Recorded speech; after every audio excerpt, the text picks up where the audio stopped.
throughout heaven and earth. I alone am the honored one.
What?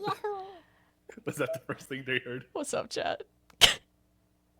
What the fuck is up, chat? Yippee! Oh my god. Hi. Welcome. Welcome again. I know it's been a while. Hello, Carmilla. Hello, Elysium. I know it's been a while since we had the Violet Eyes reading streams, but I'm back, baby. I gotta turn off my music. Huh? Or should I keep the music on? What do you think, chat? I would like to know your opinion, because, like, the soundtrack can, like, really make it, you know what I'm saying? Yeah, how's it sound? It really butters my biscuits. Yeah, because let me tell you, man, in, like, book clubs or, like, sometimes in the TTRPG that I'm running, the soundtrack just fucking hits, baby. It just goes for the throat consistently. And I'm kind of into it. Dude, I'm sorry to say this, but with your PNG and my PNG, it looks like you're like the milady, kind of like Fedora Tipper. No. You bitch. No. No. Shut. Also, chat, little side note, I'm also drinking wine, so this will be fun. It's always fun with you. Huh? Yeah. The fuck? That was so gay. Yeah, I'm trying to your Narrative? My demographic. that's the one. Yeah. Fantastic. I know Thank you. words. Pardon. I'm a voice actor. I can do words. I'm so happy Let's for test you. that. Hang on. Discord's being a little silly. Not Discord. My fucking mix amp. What is going on with you? Are you not plugged in all the way? You okay, Pookie? It's okay, Pookie. It's okay, little one. It's okay, little one. Okay. I just got you. You cannot be damaged. I literally took It's you out of okay. the box and put you on my desk. Well, it's time to put him back in the box. No. That's a different. It's the forever box. Hey, wait, that isn't a camera.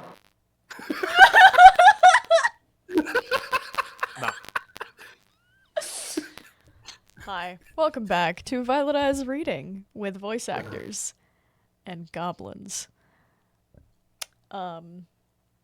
Last time Who are the voice we actors? got Oh, we're all goblins. yeah? Will we being goblins? I can change my PNG here. Changes to another concept. Oh. Oh. Oh.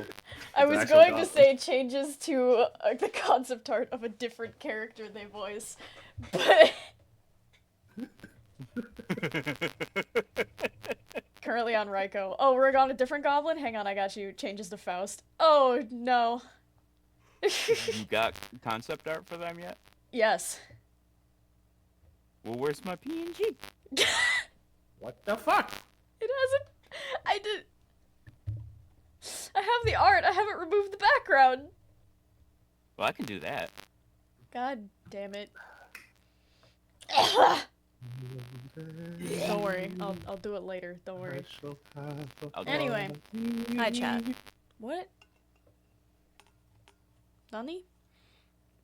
Don't worry about it. Okay. Anyway, so, chat.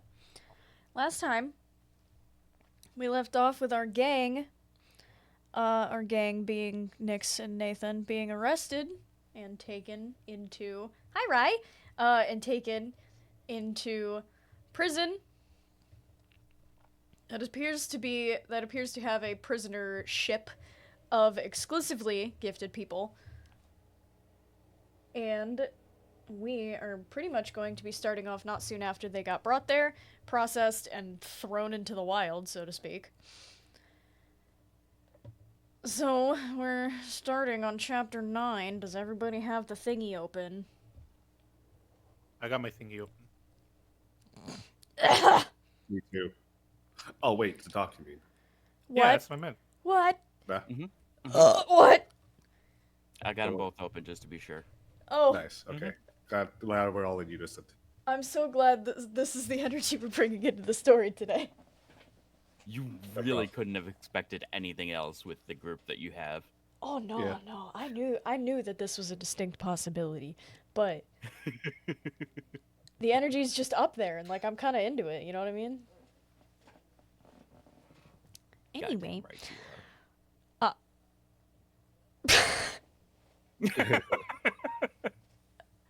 Chapter 9. So this unfortunately I think is an entirely female chapter. So Yeah. is. somebody want to narrate while I essentially talk to myself? I could do narration or Narissa, should you so choose. Whoa. Okay, Sean, I guess yeah, you can help me with Narissa. Streaky, didn't you offer narration as well? I'll narrate. I'll be your narrator. I'll be your narrator. Hang on. Hello, narrator. I gotta make sure that this isn't overpowering anybody. Somebody able to check into streams super quick and make sure the music is not too loud. Fuck. It's pretty No, fun. it sounds good. No, it's Yeah. good. Yay! Hi, Somebody, Demise. everybody. Somebody understood, Captain. Anyway. Hi, Demise. Hi, Demise. Hi, streamer. Hi, moderator. Yeah, I guess you can start with their Narissa line whenever you're ready, Shaunathon. Hey, Nix, over here. Narissa shouted from across the mess hall while waving her arm wildly above her head. Nick smiled slightly upon seeing her. Her smile bent downward when she noticed who Narissa was sitting with. It was the girl with crimson hair that was staring at her in the yard. Her empty glare sent a chill down Nick's spine, causing her to stumble backwards and into another person. There was suddenly a loud crash, and Nix whipped around. She gasped a bit when she saw she had knocked the girl's lunch out of her hands. Nix looked up when the tall and muscular woman slowly turned around to look at her with an angry glare. Nerissa gasped and got the attention of the redhead she was sitting with.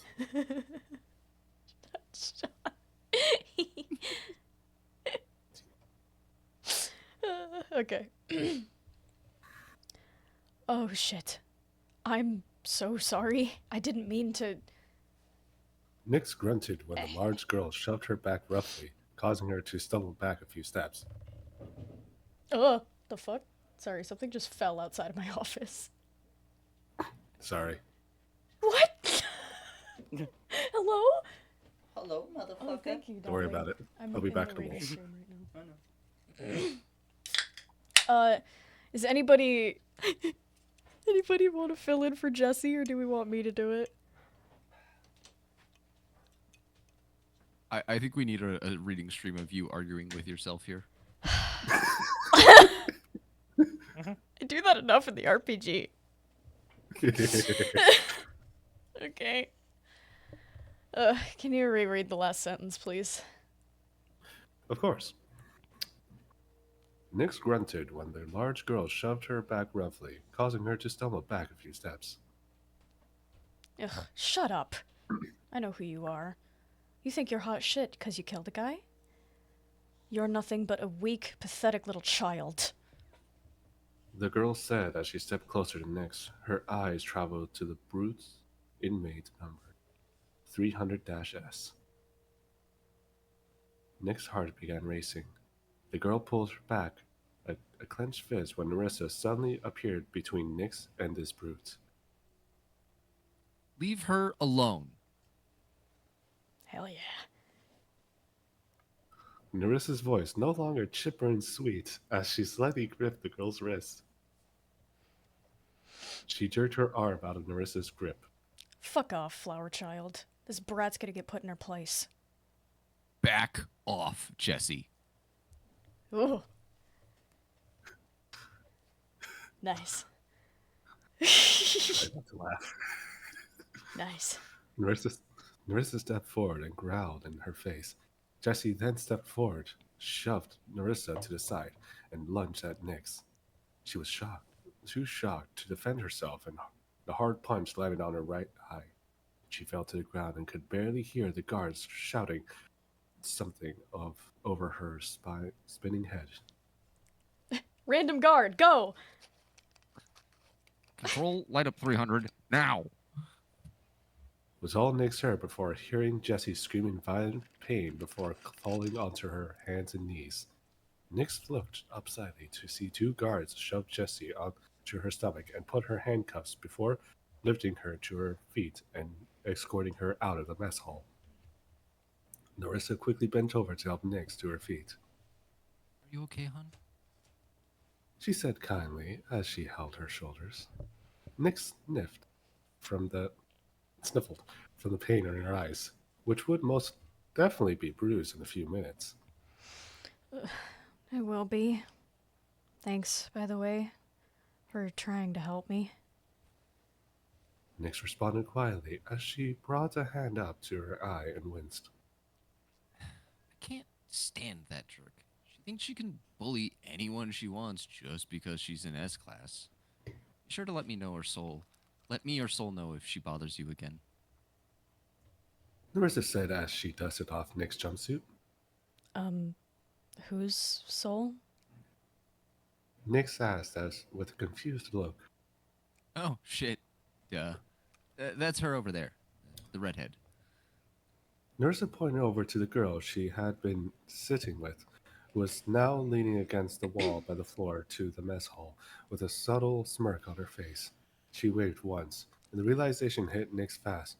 Soul was the one who called the guards. Let me take you to the infirmary. Narissa said before leading Nyx away from the prying eyes that had been glued to them since the moment Jesse's lunch hit the floor. See, Jage. Tonks, you want to be a sweet nurse? No, what happened there? The sweet-voiced nurse asked while Narissa gently rubbed Nyx's back to help calm her. She was still shaking. It was Jessie. Nyx accidentally spilled her lunch, and Jessie overreacted, as usual, and attacked her. Narissa answered for Nyx. The nurse hummed affirmatively as she put her glasses on and lightly pressed just under Nyx's bruised eye. When Nyx winced, the nurse hummed again. Well, the zygomatic bone isn't broken, which is good. However, it will be swollen for the next few days. On the bright side, it should excuse you from next week's festivities. The nurse sounded somber as she walked away to get Nyx some antibiotics. What festivities? Nyx asked with a concern lacing in her tone as she turned to Narissa. Not now. Narissa whispered, with her eyes locked into Nyx. The nurse then returned with a small paper bag and an ice pack. Here you go, honey. Take 2 of these daily until they're gone. 1 in the morning and 1 at night. It will prevent the infection. Please take her to her room, Narissa. The nurse said kindly as she looked at Narissa. Of course. Thank you very much. Narissa responded with her trademarked honeyed voice. Yeah, thanks. Nyx added before standing up and leaving the room, with Narissa following her. Nyx turned her head to look at Soul when she noticed she was waiting outside the door. I could be Soul. But I need Wawa. Go off, Queen.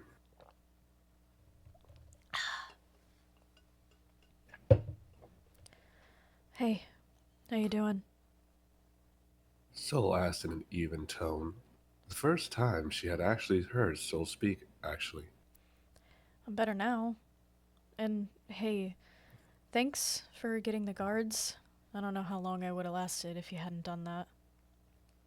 Nix said as she held the ice pack against her eye. Don't worry about it. I'm sick of that bitch thinking she can run this place. Soul responded as they all started walking down the hall towards Nick's room. The three of them halted after they turned the corner and saw Matt standing outside Nick's door with a rifle strapped to his chest in a resting position, like he was waiting for them.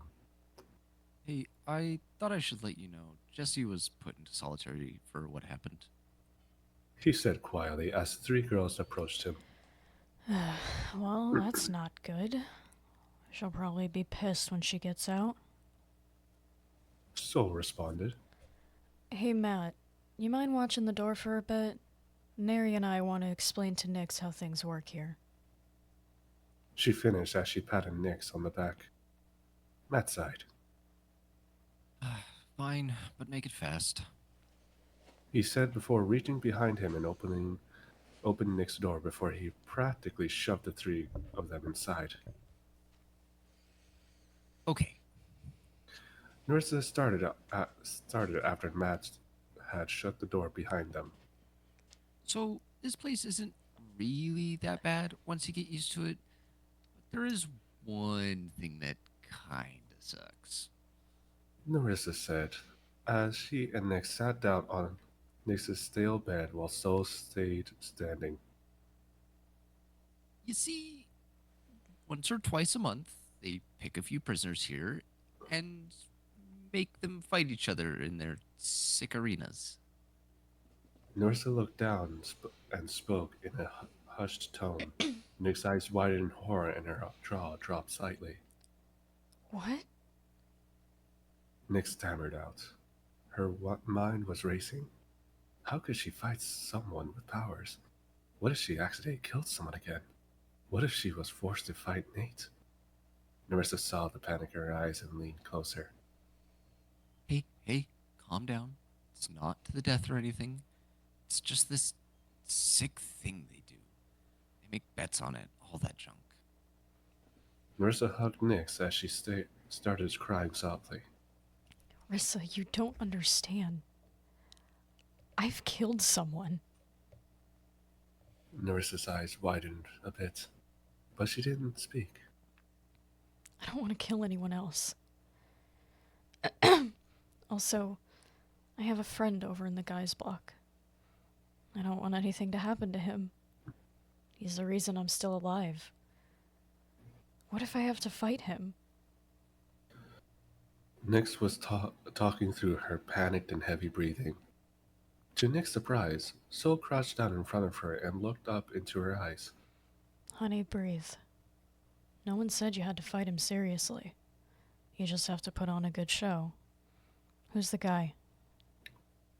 Soul's voice sounded surprisingly gentle. Nick sniffled. His name is Nate.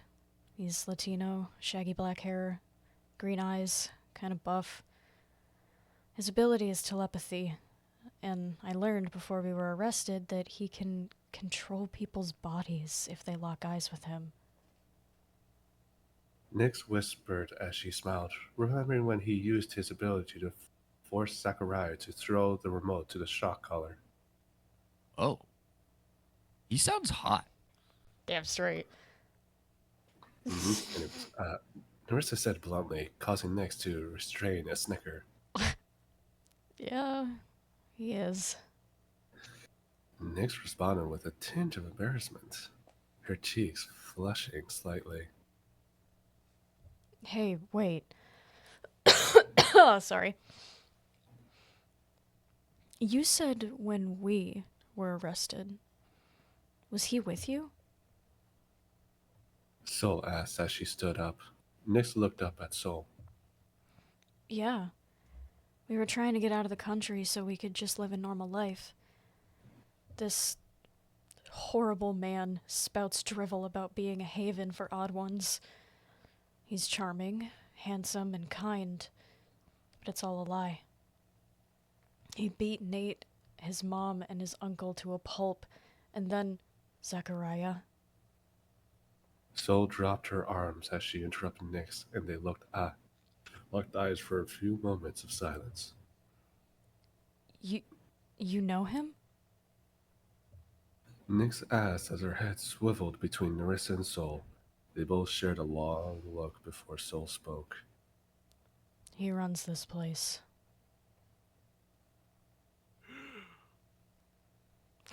Dun dun dun. Da da da. Ah! Next chapter, we're at the men. It's men time. Men! Now that we're men. Men, assemble! Ah, shit. Oh man, Okay, literally. who's gonna fill in for Reese?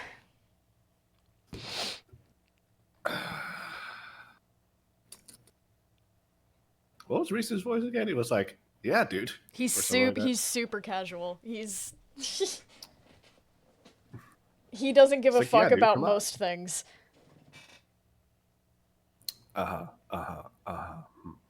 Yeah, the exact tone doesn't really matter. It's just, you know, the attitude. He doesn't give a shit about most things. Like, hey, come on, man. What the fuck? Yeah. Yeah. Yeah. I'll give it a shot. Heard. Crack. I'm command grabbing Sean to play Danny. I've been voluntold for this. Yeah. Makes sense. I don't need to Yeah. explain who Spook is playing. Who's he playing? Who? Spook? Oh, guard number 5. Got it. Yeah. Yeah. Yeah, Yeah, for sure. For sure. for For sure. sure. For shizzle. I'm also command grabbing Dylan for Zachariah. Aha. Haha. And Tonks, that leaves you. You can play Drake. Okay. What's Drake's voice? He's a rather quiet individual. Okay. Yeah, he's a rather quiet individual and doesn't show like real emotion or excitement. He just kind of He's sopping wet and miserable, guys. Leave him alone. Basically. Okay. I can narrate this one cuz what the fuck else am I going to do? Be a guy. If only. Anyway, chapter 10, Nighthawk. Sorry. The second best character in the series. Nate wandered around the courtyard, looking for Reese. He wanted to talk to him more about this arena thing. It had been 2 weeks since he first arrived here, and a new event was supposed to happen today. Nate finally spotted Reese talking with Danny and Drake against the large red brick wall that separated the male and female blocks. When Nate approached, Reese stopped listening to what Danny had been saying to greet Nate, all while Danny looked slightly irritated at being suddenly ignored. Hey, man. Are you ready to see the fight today? Reese asked him in a slightly cheery voice. Wait, we get to watch? Nate asked as he looked at Reese with a raised eyebrow. Yeah. Yeah. Haven't you What? wondered No. what the TV in the room is for? That's It's only- that's has Danny, one not channel. Reese. Fuck! Okay, sorry. Yeah. Haven't you wondered what the TV in your room is for? It only has one channel that works, and it's a live stream of the event whenever it takes place. Danny answered as he adjusted his glasses. Well, it's not exactly live. It has a few seconds of delay. Drake interjected. Danny shot another slightly irritated look, aimed at Drake this time. Well, do you know who was picked this time? Nate asked quickly to keep his friends focused while internally praying it wasn't Nyx. Unfortunately, we don't find out until they're revealed in the stream. But they almost always throw the newbies in right away. Unless there was a reason that they couldn't fight, like an injury or something. Drake spoke to Nate, ignoring Danny's irritated glare. Nate thought for a moment. He couldn't figure out if he was a horrible person for hoping Nyx would be excluded from the event this time. One thing was made clear, though. He had to watch the fight to make sure. Okay, let's go then. I don't want to miss anything. Nate said quickly before turning and walking back towards the living quarters. His friends exchanged a worried look before jogging to catch up with him. Oh shit, women!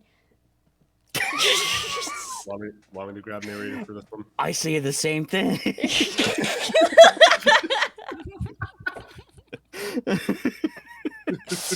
No, it's okay. I can continue narrating. It's fine. It's fine.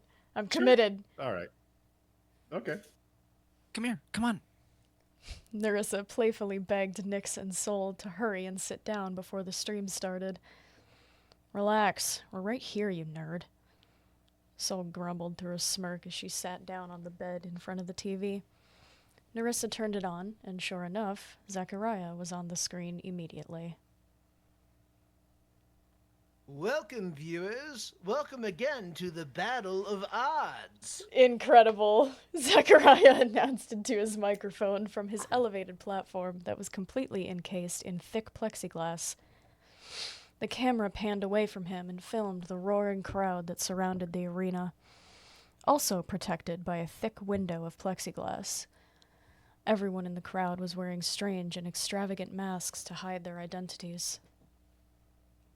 Thank you very much. Zachariah said as the crowd died down slightly. We're back for another blood-pumping event. We have a simple 1v1 for you today, featuring 2 of our veterans. For our first fighter, please welcome Nighthawk! Yes! Zachariah announced triumphantly as the elevator doors on the end of the large arena opened, revealing a man with pin-straight black hair that flowed down his back and over the front of his jumpsuit. Nyx squinted.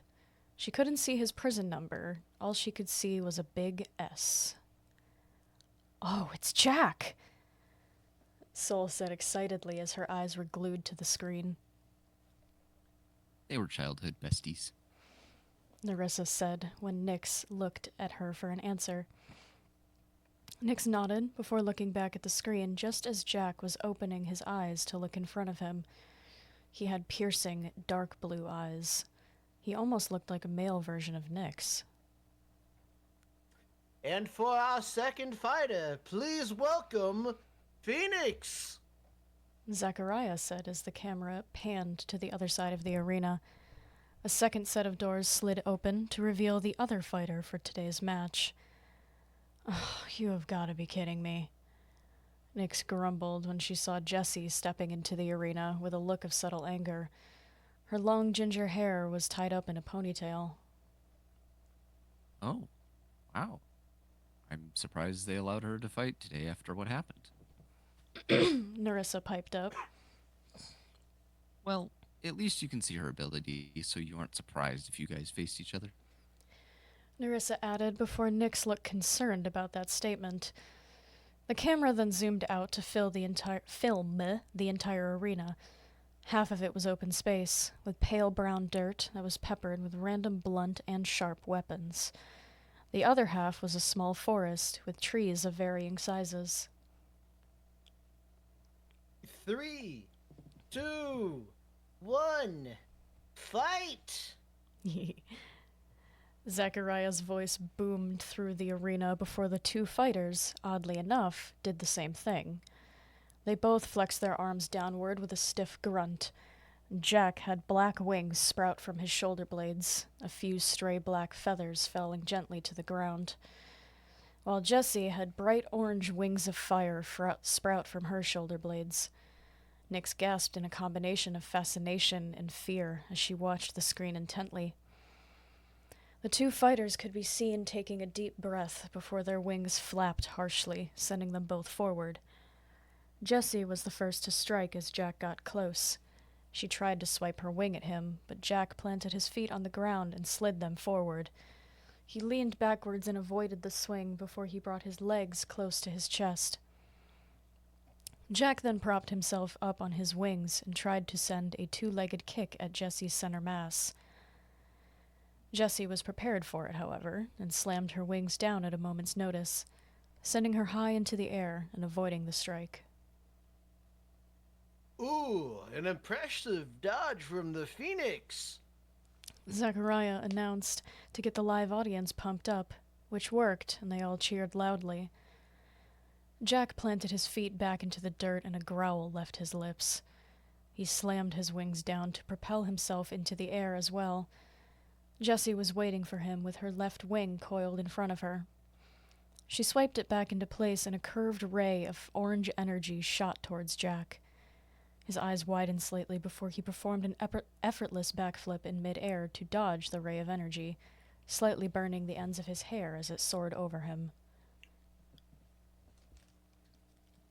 Holy shit, these guys are serious pros. Over in Reese's room, Nate spoke in disbelief as he watched the fight. Oh yeah, those two have been here for a few years now. They've only fought each other a few times though, but every time they do, it's a sight to see. Drake responded. Nate only half heard him as his attention was glued to the screen. Hold on, your homegirl needs some more alcohol.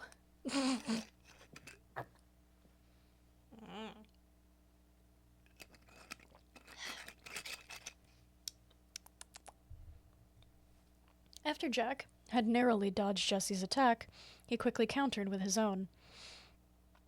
The backflip had caused him to lose a bit of altitude, which he used to his advantage. He flew up underneath Jessie and landed a harsh uppercut on the bottom of her jaw.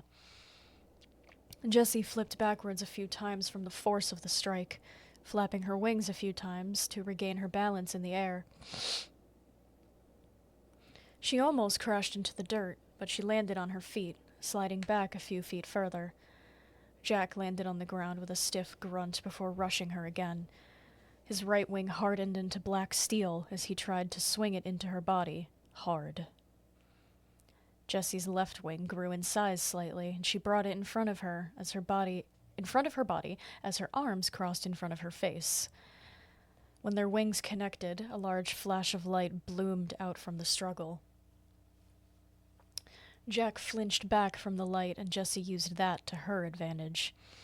She brought her other wing in front of her to swipe at Jack, while her right hand mimicked the motion.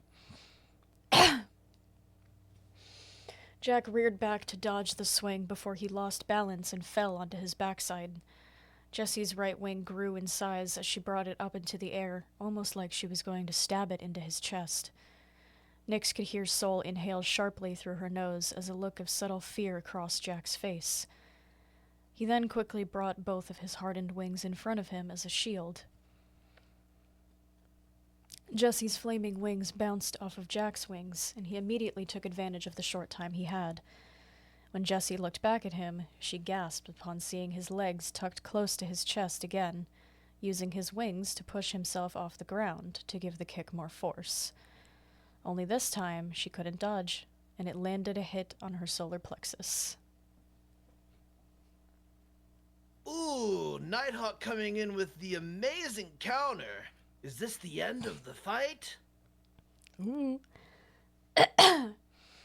Zachariah asked the crowd as Jessie soared up into the air from Jack's kick. Blood from Jessie's mouth had peppered her white jumpsuit from Jack, hitting her in the weakest point in the center of the body. Jessie quickly started flapping her wings to regain her balance, but Jack was already in front of her with his wings curled around in front of his body. He swiped it back into place with a stiff grunt, slamming it into Jessie's body. She was sent flying into the ground at inhumane speeds, causing a trail to be dug into the dirt as she slid across the ground before coming to a stop. Holy shit! Nix whispered in disbelief at the power these two possessed. Their skill in battle was intimidating. She watched Jack land on the ground, breathing slightly heavily as he watched Jessie, who seemed to have been knocked unconscious. There we have it, ladies and gentlemen. Today's winner is Nighthawk. Zachariah announced loudly as the crowd roared. Jack waved politely at the cheering crowd, but Nix could tell that his smile was fake. As Zachariah gave his closing speech, Sol reached down and turned off the TV. Well, there you have it. They treat it just like any other freaky game show, Sol said as she crossed her arms and stood up. Jeez. Are all the fights like that? Nyx asked, secretly hoping she wouldn't have to fight that intensely. More or less. It depends on what abilities the fighters have. They can't pin a C class against an S class. That just isn't fair. They typically only go one class apart as a buffer. Those two were both S class, though. Nerissa answered Nyx casually. Okay. So, this isn't to the death, right? Nyx asked with the concern clear in her voice. She saw Nerissa and Sol share a look. No, not really, but there are a few people here who go way too far. A lot. Nerissa said with a small voice. There's Jesse, obviously. You saw how she tried to stab Jack like that. Thankfully, he could handle it. Then there's this other guy, the Pyre. I don't know his real name. Nerissa thought for a moment before her eyes widened like she had just remembered something. She looked over at Sol, who looked back with a blank gaze before she sighed and closed her eyes. My brother is over in the mail block. His name is Damien, and he goes for blood in pretty much any fight. If you ever go against him, I recommend trying to knock him out as fast as possible, and don't let your guard down for even a second. Sol said in a serious tone that made Nyx's hand shake.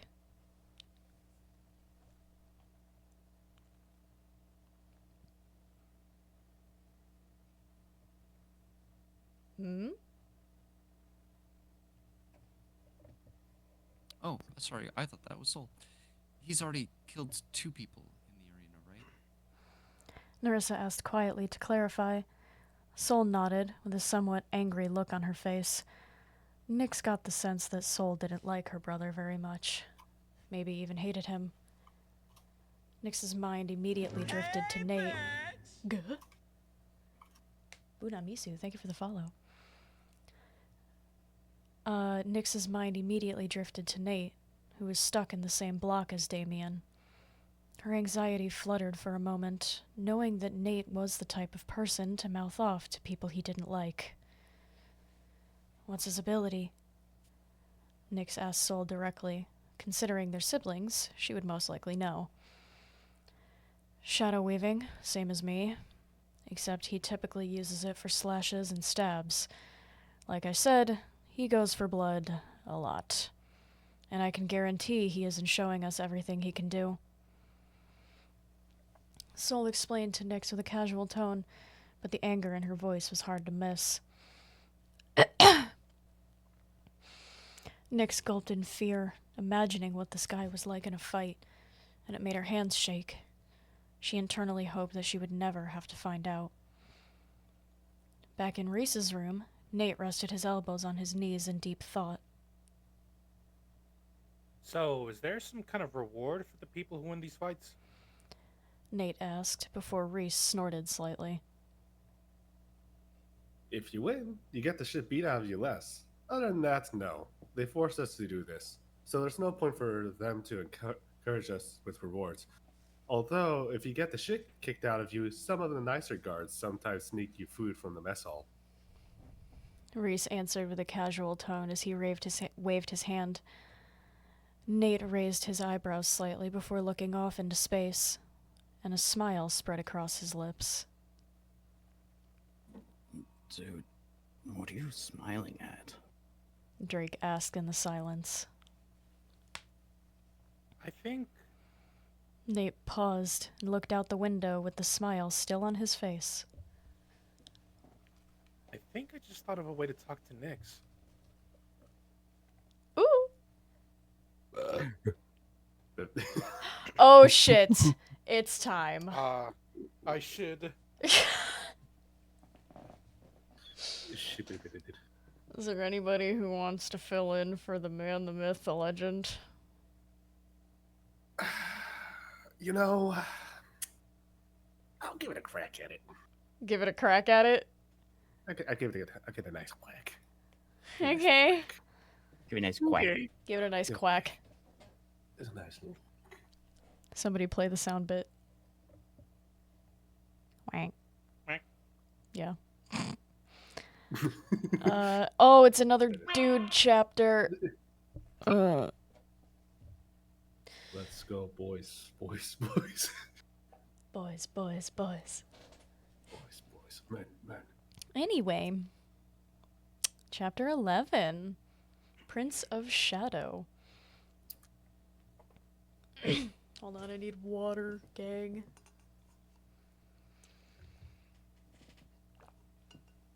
Ah, nice. The next day, later in the afternoon, Nate sat in his desk chair with his leg bouncing restlessly. Earlier in the day, he had asked Reese to elaborate more about these nicer guards he mentioned after Nighthawk's fight. He found out there was a guard here named Matt, who was kind and sympathetic towards a lot of the prisoners here. He tracked him down and asked if he would get a note to Nyx in the female block. He reluctantly agreed and told Nate to give him the note around dinner time, which was already approaching fast. Nate quickly leaned forward and wrote his note to Nyx in about 20 minutes, before folding it into thirds and sliding it into the pocket of his jumpsuit. Nate then stood up from his desk, hoping to find Matt before curfew.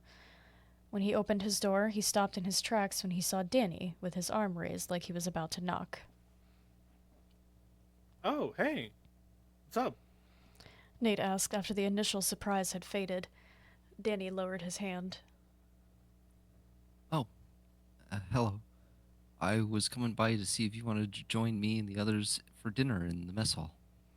Danny asked curiously. Nate smiled for a moment before responding. Yeah? I mean, I just want to find Matt so I can give him this note for Nyx. Nate said as he patted his pocket. Danny raised an eyebrow. You sure that's a good idea? Nate raised a hand in front of him. I get the concern, but Reese assured me that he could be trusted. I even asked the guy and he said that he would. Nate said casually.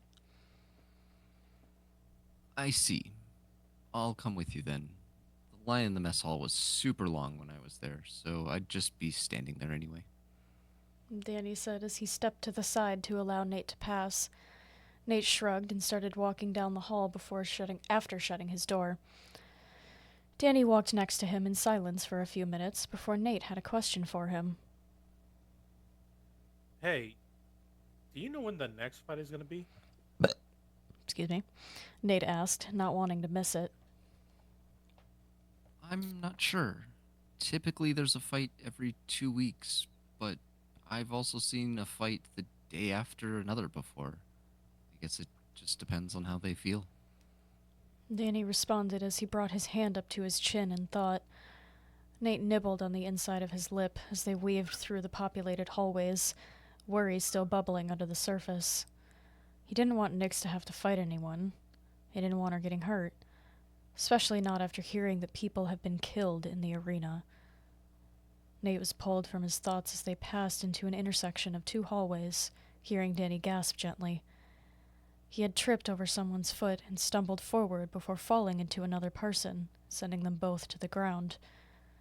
Nate watched, confused for a moment as the surrounding crowd suddenly opened up, making space for something. Danny was on his knees, propping himself up with one hand, while the other was rubbing his head. He used that hand to fix his slightly skewed glasses as he looked up at who he had knocked down. I'm sorry, are you... Danny stopped talking as sudden and severe fear struck him to his core. Nate saw the fear in his friend's posture before looking up at the other guy. He had crimson-red hair that was cut in an undercut. The longer hair on the top was messed up from falling over, blocking one of his hazel eyes that were currently glaring angrily at Danny. The man got to his feet and towered over Danny as he ran his hand through his hair to get it out of his face. The hallway was completely silent. Clearly, this guy had a reputation. Nate squinted when he saw a tattoo on the side of the guy's neck, slightly obscured by the collar of his jumpsuit. From what Nate could tell, it was a black snake biting its own tail, but it was coiled around to look like an 8. Nate also noticed his prison number, 253S. Who the hell are you think you are? Whoa. The man growled out in a dark and menacing tone, causing Danny to tense. Nate's eyes narrowed before the man swung his leg and sent his heel into Danny's cheek. He grunted and was sent all the way to the ground. Nate clenched his fists as he felt white-hot rage in his belly before he stepped forward and roughly shoved the man back by his shoulders. Oye, pendejo, who the hell do you think you are? He said sorry. Nate yelled over the gasps that sounded from the observers. The man stumbled back a few steps before his posture radiated even more anger, while his face was only blank. Even Danny looked up at Nate with worry and fear on his face, like he was insane for doing what he just did. I see clearly you're new here. The man straightened his posture. Damien Erebus. And you would be wise to never cross my again. Damien stepped forward and growled in Nate's face. He narrowed his eyes, but his posture didn't change. Damien's eyes flicked down to Danny, and he tensed again. And you. Watch where you're going next time. Koshinuke. Damien growled before he walked past Nate, sending his shoulder into Nate's as he passed him. The observers immediately parted to allow Damien to pass before they slowly continued on their own paths. Nate immediately turned around and helped Danny to his feet. Hey, are you okay? Nate asked him sincerely. The question was silently answered for him when he could feel Danny shaking like a leaf. He took a moment to collect himself and steady his breathing before answering. Yeah, I'm okay. Thank you. Danny said quietly between his shaking breaths. Nate's face softened. He had never seen Danny like this, and it kind of freaked him out. Danny, who in the hell was that guy? Nate asked as he glanced in the direction Damien went. Damien Erebus. He's an S-class, and it's wildly believed that he's the strongest person in this whole compound. He's psychotic and acutely aware of his own power. From what I've heard, he hails from a superpowered mafia family. Danny seemed to have entered rant mode to calm himself, and it seemed to work. Nate could see a bruise appearing on Danny's cheek, and felt that heat in his belly again. So, he thinks he can run this place just because he's strong? Great. I should have known there would be someone like that here. Nate grumbled to himself before he looked at Danny again. If he bothers you again, tell me. Danny's eyes widened in concern again before he quickly gripped Nate's shoulders. Nate, I don't think you understand. Damien is not only insanely powerful. He's just insane. He's killed 2 people in the arena. Danny said to calm Nate down. Nate's brow furrowed as intense worry flooded into his system. He didn't know what he'd do if Nyx was pinned against that monster. Danny said quietly, pulling Nate from his thoughts, and he looked over into Danny's concerned gray eyes. Nate sighed. Sorry, but I mean it. If Damien fucks with you again, tell me. I'm not afraid of him. Nate reassured his friend. Danny was such a quiet and kind guy. Seeing him get pushed around like that made Nate's blood boil. Danny looked down and sighed, knowing that there was no talking Nate out of this. Okay, fine. Let's just go find Matt and get dinner before curfew. Danny said quietly before he turned around and continued towards the mess hall, with Nate following him. Coincidentally, Matt was standing outside of the mess hall, idly watching prisoners as they entered or left the room. Oh, what happened to you, Danny? Matt asked as they approached, seeing the bruise on his cheek. Not what? Who? Danny responded in a slightly irritated tone. Matt let out a soft sigh as he looked at Nate. I see. So you've met Damien. I'm not gonna lie, that guy scares me.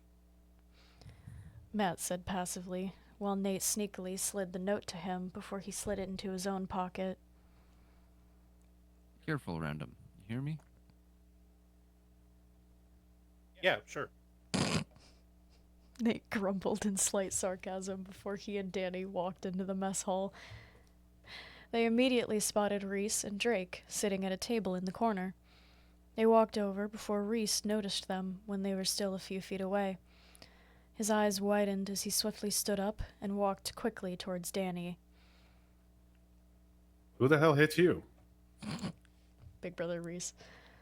Reese asked sternly as he grabbed Danny's face and turned it so he could examine the bruise. It was Damien. Danny grumbled as he swatted Reese's hand away. Drake was walking up to them as well, a look of anger on his face. I tripped in the hall and knocked him to the ground by mistake. He probably would have beaten me a lot worse if it wasn't for him. Danny said with a small smile as his eyes flicked to Nate. Wait, really? Reese asked as he looked at Nate with surprise. You stood up to that psycho? Hell yeah. It pisses me off to see people with power bully others like that. Nate said before Reese slung his arm around Nate's shoulders in a silent way of showing his gratitude. The four of them walked back over to their table and sat down. Danny smiled softly to himself upon seeing that Reese had gotten a serving for him. It appeared Drake had gotten a serving for Nate as well. So, what exactly do we know about that dickhead? Nate asked after he had sat down and popped a piece of breaded chicken into his mouth. Well, he's an S-Class Shadow Weaver. His ability is entirely combat-based, and he mostly uses it for spilled blood. He's from a mafia family, so he's definitely got the crazy to go along with the power. Reese answered before he took a bite of his own food. He also killed 2 people in the arena, and unfortunately that makes him highly requested by the sick masses. Oh, his stage name is Masamune? Masamune. Masamune, whatever the fuck that means. Reese finished his explanation while Nate's mouth twisted in contemplation. The realization was hitting him. He had just made a pretty strong enemy. Hey, Drake's voice suddenly caught Nate's attention. I can tell what you're probably thinking about. Don't worry, they usually pin Damien against people on his skill level. They don't really like to deal with death in the arena, so they want to avoid it if they can. He said, reading Nate's concern for Nyx, a concern that he didn't even know he was having until Drake said something. Thanks. Nate said with a subtle smile, before turning to Danny when he remembered something. Danny, what was it that Damien called you before he stormed off? Nate asked him. Danny inhaled deeply before releasing the breath as he looked at Nate. I'm sorry, Koshinuke? Koshinuke. Koshinuke. It's a Japanese phrase for coward. Yikes. Damn. Also, I'm so sorry, Gangalang, but I'm gonna have to step out. I need to go eeps, and looking at the manuscript is hurting my eyeballs. And if I admit to how long that I've been awake, Jade's gonna show up at my house. So I will kill you. Yeah, exactly. I plead the fifth. I bid you all a wonderful day. All right, take care, brother. Have a good night. I gotta rearrange a PNG now. Hang on. Ah, fuck. Oh shit. There's a gap. I gotta move. Fuck. I gotta move Tonks over a little bit. Just So, gang, I really need a piss, so... You can go piss. I'm gonna open up this can piss. directly into the microphone. What Thanks. can? Yeah. Oh, fuck yeah. That's the good stuff. Yeah. It's what is this? Watermelon Alani. I Mm-hmm. need to try Alani. I'm currently on my Ghost kick. Ghost has been the one that's been working the best for me I do recently. like that. I do like Ghost. I do. See, every time I really think about the names of some energy drinks, makes me think Jesus. Makes me think of this video I watched. That are from a few of my favorite YouTubers that are just culture shock the YouTubers. If any of you have ever heard of TH3 Jez, he's a Destiny YouTuber. Or was a Destiny YouTuber. Oof. He lives in Australia. And he often plays with Dado and Travel Danielle, who live in America. And Jez, the Australian, was referencing a energy drink literally called Mother. This can only end well. I'm gonna And take a nice long sip out of Mother. yeah. And one of the Americans, Dado, he was like, "I'm sorry, it's called Mother?" And Jez was like, "What, you guys don't have Mother in the UK?" And and he just goes, "No, we live in America. Our energy drinks have super American names like Monster and Bang and Fuck." The other one just goes, "Yo, can I get a Diet Mother?" I'm like, dude. God damn it. Ugh.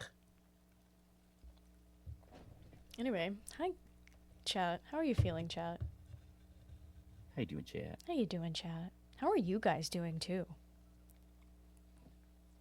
I'm doing good. How you doing? Yep. Well, that answers that. Yeah. I'm doing lovely, actually. I got a nice watermelon Alani, which is tasting very good right now. Yeah. I love watermelon flavoring for things. Oh yeah, I have yet to find a I'm watermelon like drinking a sour watermelon Warheads Ghost. what? Let's go. There's so much there. Yeah, there's.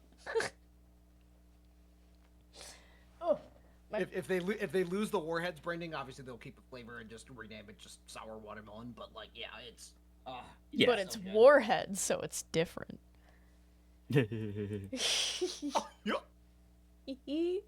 Also, I'm thinking of something in my little noggin. Yes.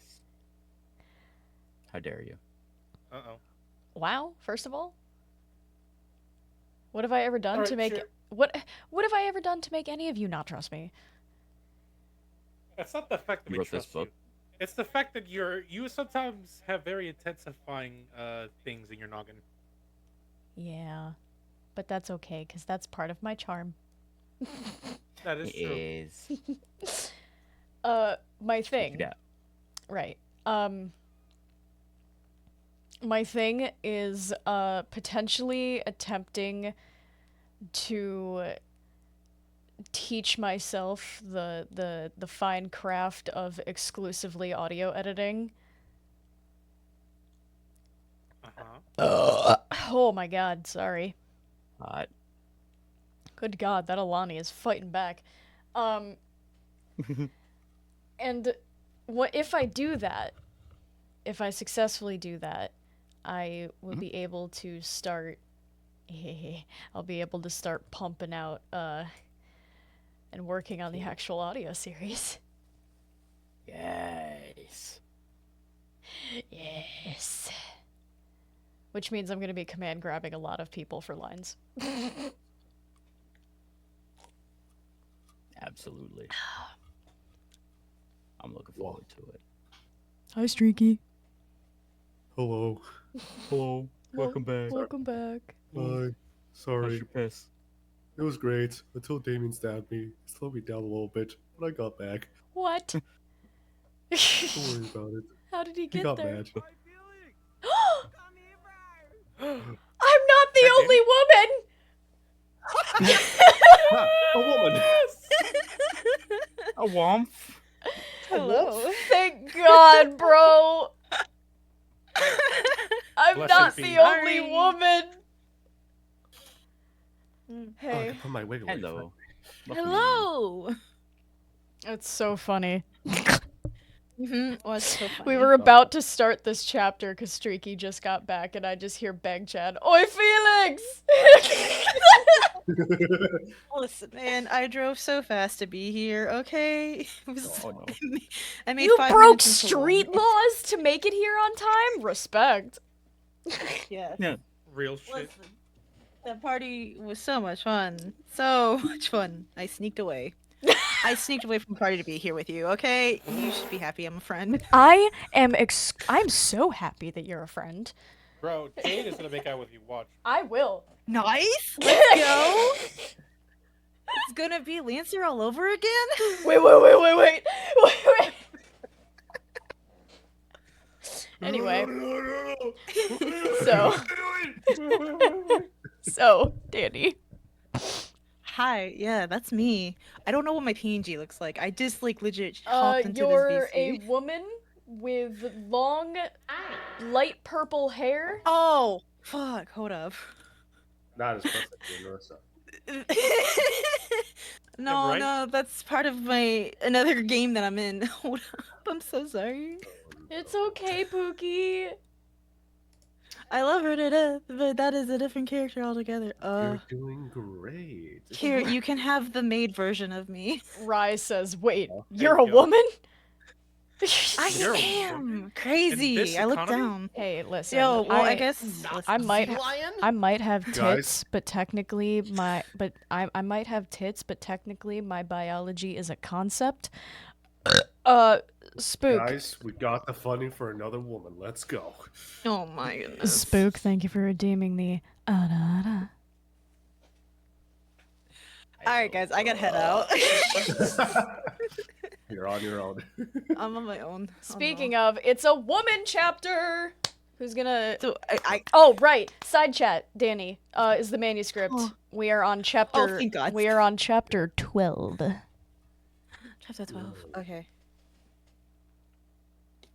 I have 3 bottles of water and ready to work.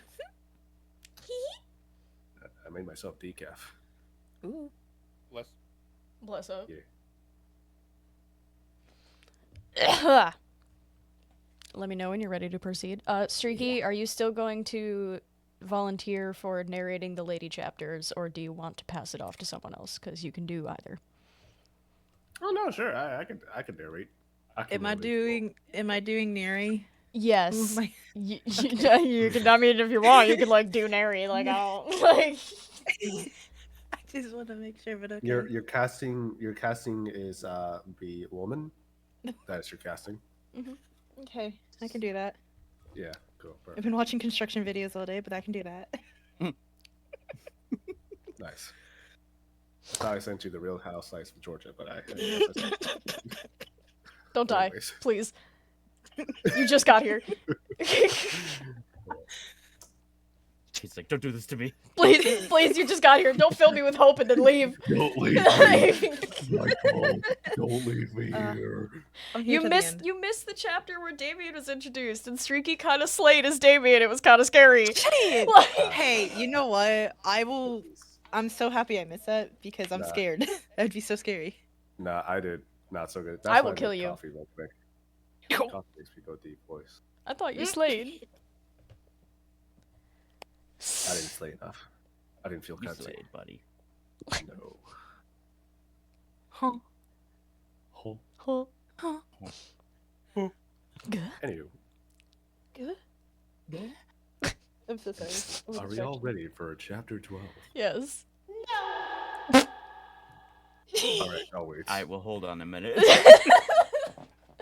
We gotta Alright. wait till Dylan comes back from orbit. Is that give me enough time to get me a hair clip? What the fuck?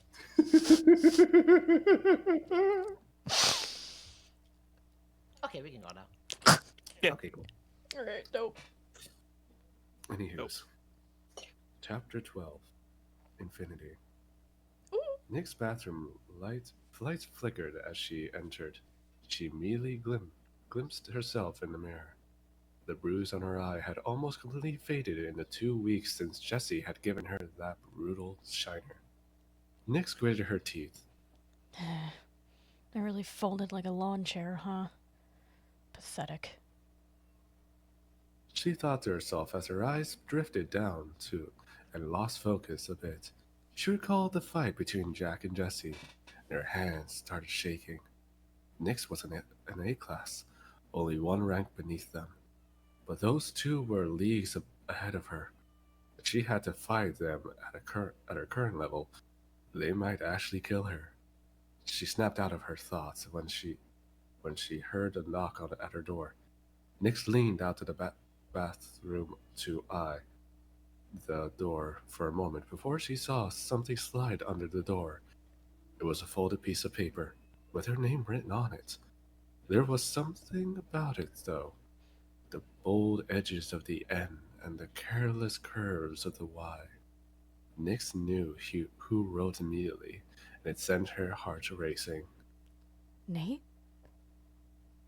Nick whispered in a gentle, elated tone before she scooped up the note and quickly sat down on her bed to read it. Hey, Nix. Unfortunately, I can't come out and say my name in case this gets intercepted, but I think you can guess who I already am. And I want to come out and say one thing foremost. I'm sorry. I'm sorry that I couldn't protect you better. I'm sorry that I failed to keep us safe, and I'm sorry that I broke my promise. Now, I can already hear you telling me how this wasn't my fault, but the fact remains that we wouldn't be in this mess if I was stronger. But moving on from that, how are you doing? I know you must have been scared for a few days before finding some friends. You did find some friends, right? Well, I found some. 3 of them, actually. Reese, Drake, and Danny. I think you'd like them. They're good people. And he promised that if you get pinned against any of them in the arena, they'll go easy on you. Although, I think you could take them either way. Anyways, I should wrap this up before I ramble. If you want, you can write me back. I asked around to find a guard who's willing to pass our letters back and forth. Just write me a letter and give it to a guard named Matt. Hope you're doing okay. N. Nyx stared at the paper with shaking hands. He really closed the gap. Nyx's eyes watered slightly as she smiled weakly at the paper, almost hearing Nate's voice in her head, but she knew better. It was just her imagination. She folded the notes back up and slid it under her mattress. Her eyes drifted to the window as she stood up straight again, the red brick wall taunting her in the distance. Nyx took the deep breath, gathering her courage before leaving the room to find Nerissa, hoping she would know what to do. Nate sent you a letter? That's so cute! Nerissa shrieked, causing Nyx to lean back slightly as they sat on Nerissa's bed. Okay, calm down. He and I are just friends, okay? That's all. Sure. Nyx responded sternly, to which Nerissa's facial expression changed to slightly irritation. Fine. What are you gonna respond with? Oh, nice. I don't know. I have an infinite amount of things I want to say, but I can only fit so much on a piece of paper. Nyx looked off into space, her mind racing.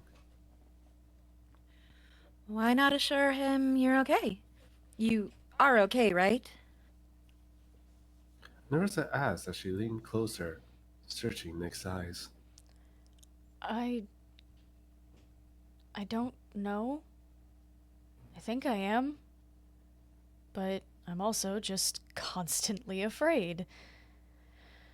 I've only ever fought someone in self-defense. I guess that's not too different from the games, though. I guess I'm just afraid of hurting someone who was only in that arena because they're forced to be. I'm afraid of accidentally killing someone again. Nix whispered in a shaking voice. Nerissa placed a hand on Nick's knee and smiled in a comforting manner. That's completely understandable. I've only ever fought in an arena 2 or 3 times myself. Each time I couldn't help but apologize every time I hit them. It was just instinct, but it didn't really affect my powers in combat. Although it caused the viewers to request me less and less. Nerissa leaned back on her hands in a lax manner while Nick stared into space for a minute. Nerissa was silent, allowing Nick's term thinking time. Hey, where's Soul? Nix asked. I don't know, maybe her room? Nerissa responded quizzically. Nix opened her mouth to ask another question, but a knock on Nerissa's door interrupted her. Nerissa got up with a soft sigh and opened her door. It was Matt. Oh, somebody has to take over for Matt. Dylan, I believe in you. One of the various men. There you are. You've been selected. Matt's eyes looked past Nerissa at Nix. Her eyes suddenly widened in fear. No. I'm not ready. Nix screamed in her own head. She wasn't even nearly ready to fight someone. Nerissa turned around to face Nix with a great worry on her face as Nix stood up slowly before following Matt down the hall. Hey. Matt's voice caught her attention as she looked over at him as they walked down the hall. Don't worry too much. I got a good feeling about you. I know you can do this. He said in a kind tone as they got to a different part of the facility. One that Nix hadn't seen before. There were dark gray walls that almost looked black. A drastic change compared to the dingy red and beige brick that she had gotten used to. Matt led her into a room that had a leather couch and a small table with a pitcher of water on it, with an empty glass next to it. She saw a set of elevator doors with a red light above them.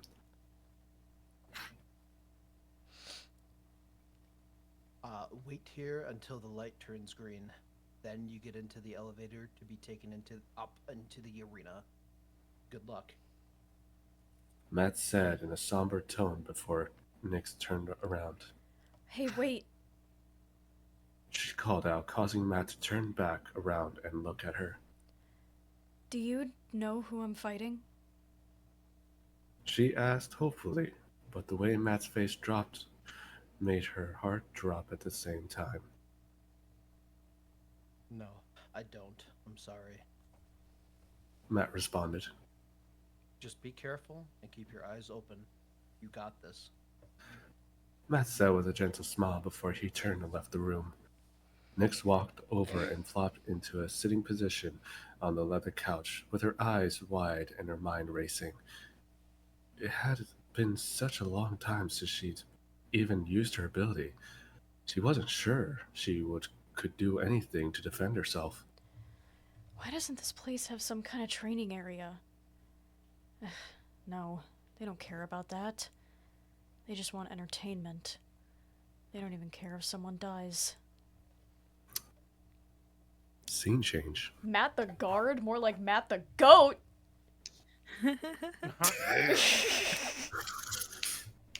The We fuck? love Matt in this house. Oh, what? There it goes. There he guys, I goes. think Matt died. No! He was sent to the shadow. Oh. The Shadow Realm is a bad place to be in the Violet Eyes universe. Mm-hmm. It sure is. Anywho, scene change. Oh, yeah. Nate, yo. Nate sat on the. Thank you, Goofy. Nate sat on the side of his bed with his feet planted on the ground. He was leaning forward with his head in his hands. He jolted upright when he heard a knock on his door. He quickly stood up and answered it to see his friends. Ah, there you are. Are you guys ready to watch? Nate said calmly, internally sickened that he had gotten used to this quickly. Hell yeah! I'm just happy I wasn't selected this time. My shoulder's been bugging me. Reese responded as he stretched his arms in a circular motion. Do we know who was picked this time? Drake asked curiously as he settled into Nate's desk chair. Oh, shit. Dylan, do you want to be Daniel? I was gonna be Zachariah again for the announcement. I mean, you still can. I'll be Daddy. Okay. Do you want me to be Danny, buddy? Whatever works better. Okay, Peter. I heard it was another. Okay. Composure. I heard it was another guy and a girl, but I can't be certain. Danny responded as he, Reese, and Nate sat on Nate's bed. The TV then flickered to life, and the group saw Sakurai on the screen again. Nate clenched his fist. He still hated seeing that monster's face, but he also knew that he should probably start trying to get used to it. Welcome all! Welcome to another installment of the Battle of Odds. Today I have a special treat lined up for all of you. The first competitor is one that I know you're all gonna like. The Pyre! Zachariah announced proudly as he flourished onto the first set of doors. They opened slowly, revealing Holy shit, it's Anthony! Nate reacted loudly, slightly startled Danny. Reese and Drake then didn't flinch though. You know him? Reese asked as he looked at Nate from the corner of his eyes. Yeah, I went to high school with him. He was arrested the morning that Nyx discovered her ability. Nate responded with his eyes glued to the screen. The Pyre will face one of our brand new fighters. Please welcome Infinity!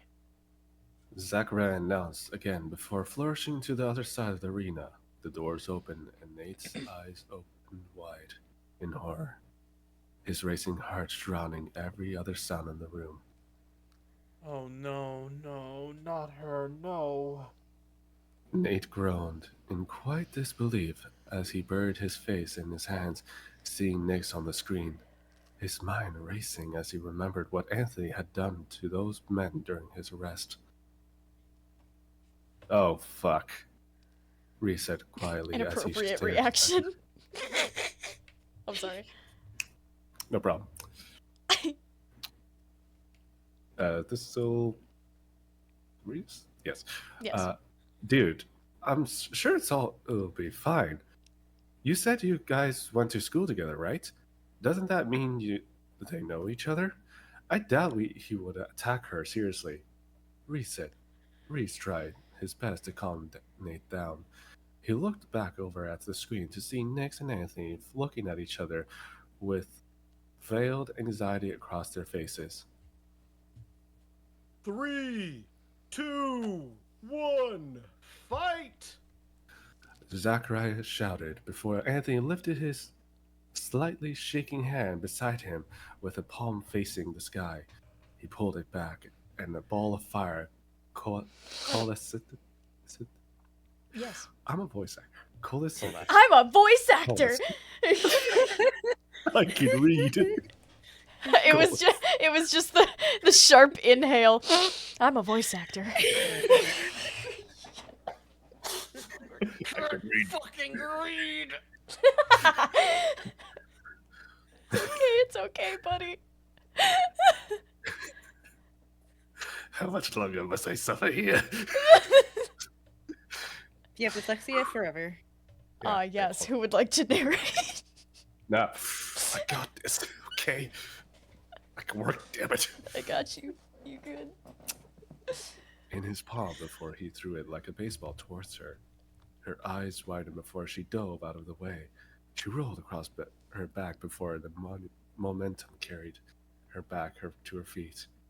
Her breathing was erratic. This couldn't be happening. She watched as Anthony lifted both of his hands and thrust them forward, sending a wave of fire barreling towards her. Nate noticed from the embroidery on Anthony's jumpsuit he has an S-class, while Nick's was only an A-class. What the hell? Why are they pitting him against her? He's S-class. Nate yelled angrily as he brought his hands up to his head. Nate, breathe. She got this. I can feel it. Reese said as he placed a hand on Nate's shoulders. Nate looked over at Drake and Danny, who both nodded in agreement. Back in the fight, Nick's eyes widened again. She acted a pure impulse and leaped into the air. Nate watched as Nick's eyes flashed violet again.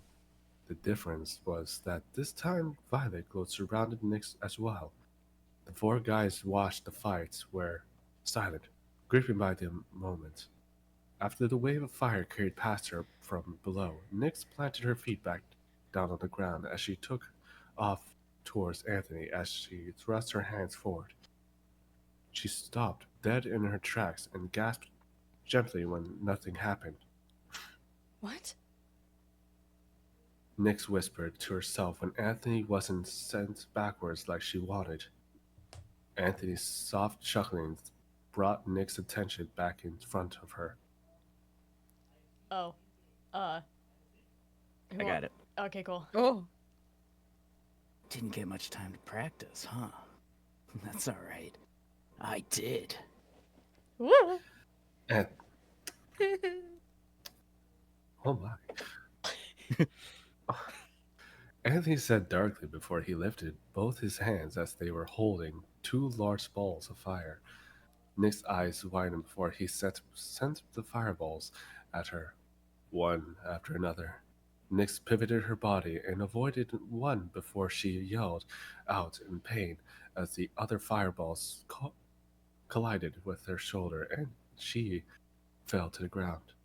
All while Zachariah narrated the fight with extreme dramatics. What the fuck? Why is Anthony acting like such a psycho? Nate asked loudly as he gestures at the TV. It's Danny. Yeah, I thought you were doing Danny. Oh, right. You're doing great, All buddy. right. I'm a voice actor. Anyways. He must have snapped. Sometimes it happens to newbies, especially with S-class. Those guys are super powerful and it goes to their heads a lot. Danny responded softly as he pushed up his glasses. His eyes were still glued to the screen. Anthony, why are you acting like this?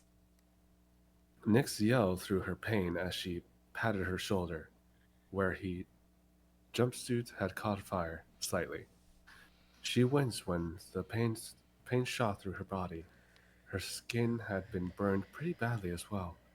Anthony stepped forward and tore over her, and as he yelled, held another fireball up to his head. You don't want to know what they do if you don't fight seriously. Anthony whispered darkly, his eyes crazed. Nyx tensed as the ball glowed brighter before Anthony sent it toward her face. Nyx's expression suddenly dropped before she lifted her hand. The fireball stopped dead in its tracks. Nate's eyes widened as he watched her, hearing a small whoa come from Drake. Whoa. Whoa. Whoa. Whoa, dude. It's like fucking read, dude. Oh my god. Welcome to your first reading stream, Danny. This is the second one. I don't know how I feel about this now. So we heard you're new, kid. Anyways, focus. The fireball grew unstable as it floated an inch away from Nick's palm. She stood up with a dark look on her face before she held her arm straight out to her side. The fireball was suddenly sent shooting forward toward a wall before it exploded violently, spewing concrete across the entire field. Holy cow, ladies and gentlemen! An unexpected counter from Infinity! Nice. Zacharias shouted theatrically again. Nate smiled brightly as he watched the screen. Holy shit! She's only in A class? Reese asked rhetorically as Anthony's head shot to the explosion before Nick's voice brought his attention back to her. You want a serious fight? Nick said as she held her hand out her side again. A medium-sized staff was pulled towards her from the battlefield. Nyx caught it flawlessly and spun it in front of her. I'll show you a serious fight. Nyx... Thanks, guys. You're doing great, sweetie. Thanks, man. Oh.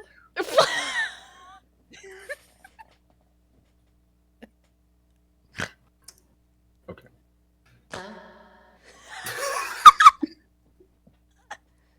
I'm so sorry. Excuse me. I'm just gonna go hide now. No, you're fine. It's funny. It's Anthony is smiled when he saw the fireball got deflected. Huh? Just the huh? Yeah. Oh, ladies and gentlemen, Nick's Valentino. Oh. Anyway, composure. Ahem. Nyx uttered before she spun the staff again and swung it at Anthony. He held out his hand in front of him and caught the staff with both his hands. His eyes then widened when he saw a violet glow surround the staff, and Nyx, before he looked into her eyes, her glowing, anger-filled, violet eyes. Yes! Let's go. Alright, everybody, they said the name. They said the name. Nyx then grunted loudly before Anthony was then sent flying across the arena at breakneck speeds. He slammed into the concrete wall with a loud crunch. A crater formed on the wall. A crater forming on the wall before Anthony fell to his feet. He shook and struggled to stay standing before he finally collapsed and lost consciousness. Ladies and gentlemen, today's winner is Infinity! Zachariah announced as the crowd roared. One guy. Nyx dropped the staff as she breathed heavily. Her eyes faded back to their normal shade of blue as she brought her hand up to her injured shoulder. The four guys watched as Nyx walked towards the elevator to leave the arena before the end streamed. Holy shit, Reese whispered. I agree, Danny added, his eyes finally leaving the screen as they looked off in thought. That woman has serious power. Danny trailed off slightly, his hands restraining on his chin. What's going on, smart guy? Drake teased him slightly. Danny glanced at him before speaking. Something intrigues me. Typically, when someone thinks of the concept of telekinesis, it's a concept where someone can grab an object with their mind and move that object through space to wherever they want, at any speed, theoretically speaking. Danny pushed up his glasses as his gray eyes losing focus. Oh, great! He's going into a rant mode. Reese grumbled slightly. He stopped when Nate placed his hands on his friend's arm. Reese looked over at Nate and to see Nate listening intently to what Danny had to say. Watching that fight, I noticed that when she brought the staff to her, the dirt and the rocks were kicking up. Her were. Did you just vomit? What happened? Screen. Like, Blue screen. Blue screen. Are you okay? he vomited, I think. I don't know, man. Like, Oh no. Word vomit, that's crazy. I'm not okay. deep breaths, buddy. You got it. Okay. Maybe we don't take multiple characters plus narration. Yeah. I got this. Up were brought towards her as well. Danny paused. So, what does that mean? I don't think her abilities telekinesis. Danny pushed up his glasses again. God, it's in his skull at this point. Huh? What the hell could it be then? Reese claimed, and now suddenly interested. Danny smiled to himself before answering. I think she can manipulate gravity itself.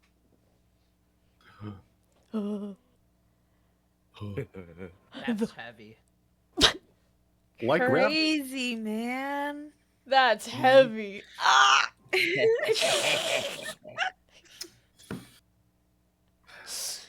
I should have caffeinated. All right, for Streaky's mental health, he's no longer allowed to narrate and also be Reese and Danny. So, You're taking away my job. Yes. For your mental health. When has my mental health ever been in question? That's so Boy, true, yeah. mister. I have pancakes like all the time. Listen, don't question what happened to your local IHOP. I don't go to high up, man. High up? How do Yeah, you there's go? a reason. I- Yeah, there's a reason. I prefer fall over and roll personally instead of high. Oh, Dylan. Yes. Would you I'm holds out both my hands. Can I offer you a narration job in this trying time? I have one condition. Yeah. Let me Well. go pee.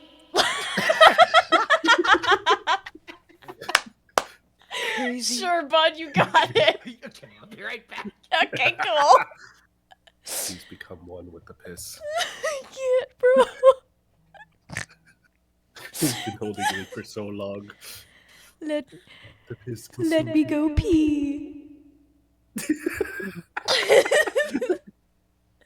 Master has let Kobe go pee. Kobe's free. How are you So- guys doing that? It's my I got a mix amp which has a built-in echo button. Nice. Oh, nice. Oh my goodness. I can change the button to do whatever I want. It can either mute my mic, it can do the echo, it can do any other voice mods that I have hooked up prior, but I don't have anything else, so I just do the echo, you know what I'm saying? The echo is plenty. It can also be Okay. a bleep button. Oh. Yeah. Yeah. But the only issue great. is that the bleep is so fucking loud and there's no way for me to adjust the volume. Damn, That's which annoying. Sucks. Yeah, but you know, it's that whatever. is pretty sucky. Yeah. Yeah, man. Oh. Hmm.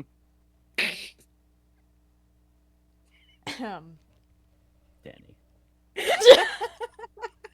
I'm a gremlin. I'm sorry. Hey, Streaky. Yeah. Can you just do me a favor and just remind me of your pronouns? No particular reason. Ping and Gwen. Yeah. All right. Please don't do this to me. It's he. Okay. Say it to me with like, look into my eyes when you say this. Oh my god. First of all. Look into my eyes. I want you to seriously say this to me. Alright. Alright. Yeah, come on. Streaky. Yeah. I know I give you a lot of shit. You do. I know I give Try you to a go lot on. of shit, and I know that I give you a lot of grief, and I know that I have done irreparable damage to your mental psyche with this series. Yeah, the 2 years of voice messages is evidence enough. But you still stick around regardless, and because of that, I am so infinitely grateful, and you are just such a good boy.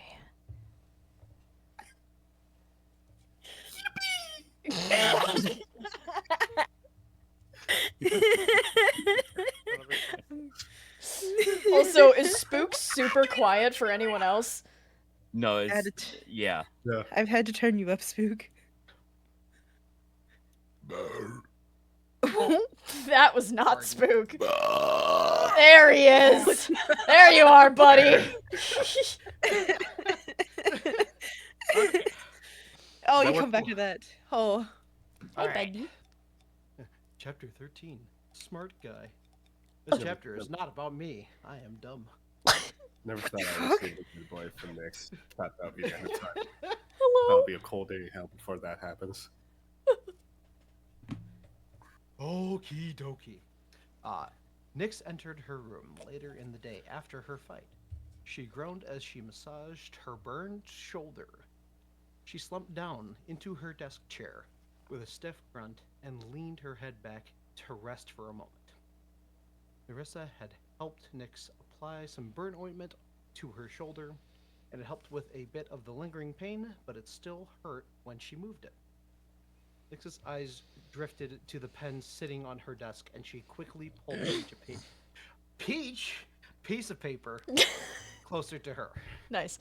She finally wrote out her response to Nate before she folded it into thirds and left it on her desk so she wouldn't forget to give it to Matt. She then moved over to her bed and flopped down onto it before her mind wandered. Why was Anthony acting like that? Why did he say that? You don't want to know what they do if you don't fight seriously. What did they do to him? Nyx brought her hand up to her face and wiped her eyes, before the same hand was used to pinch the bridge of her nose. She never really wanted to fight him, but cutting loose and seeing what she could do made her feel good. Although she didn't want to imagine what between her and Nate would be like. Would he actually fight her, or would he throw the fight so no one would get hurt? These thoughts carried her for a long time before she finally fell victim to sleep's gentle embrace. She changed. The following day, Nate entered his room in the late afternoon. He let out a big yawn as he opened his door and stepped inside, before stopping when he heard paper rustling. Nate looked down and an involuntary grin spread across his face before he bent down and scooped up the letter.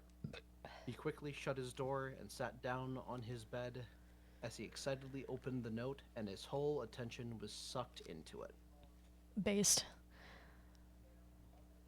Nate, sorry for taking so long to respond. I was honestly debating on what the hell I would say to you. I guess I should start with this. What happened to us was not your fault. It's mine. Zachariah's charm sucked me in, and you saw right through it. Second, I'm assuming that you saw my fight yesterday? I'm not gonna lie, I was scared. I didn't want to fight him, but it felt good to finally cut loose and see what I could do. I don't even know how I sent him across the arena like that. It just came naturally to me. I'm just glad I didn't have to fight you. I don't think I could bring myself to hurt you. And I'm afraid to find out what happens to the fighters who pull their punches. Anthony said something to me after he hit me with that fireball. He said, you don't want to know what they do when you don't fight seriously. I'm not exactly sure what he meant by that, but I'm not keen to find out. Either way, I hope you're doing okay. I miss you. And I can't wait to see you kick ass in that arena. N.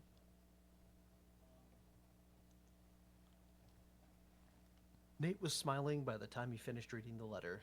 She misses me. Oh. He missed her too. Lol. A ridiculous amount.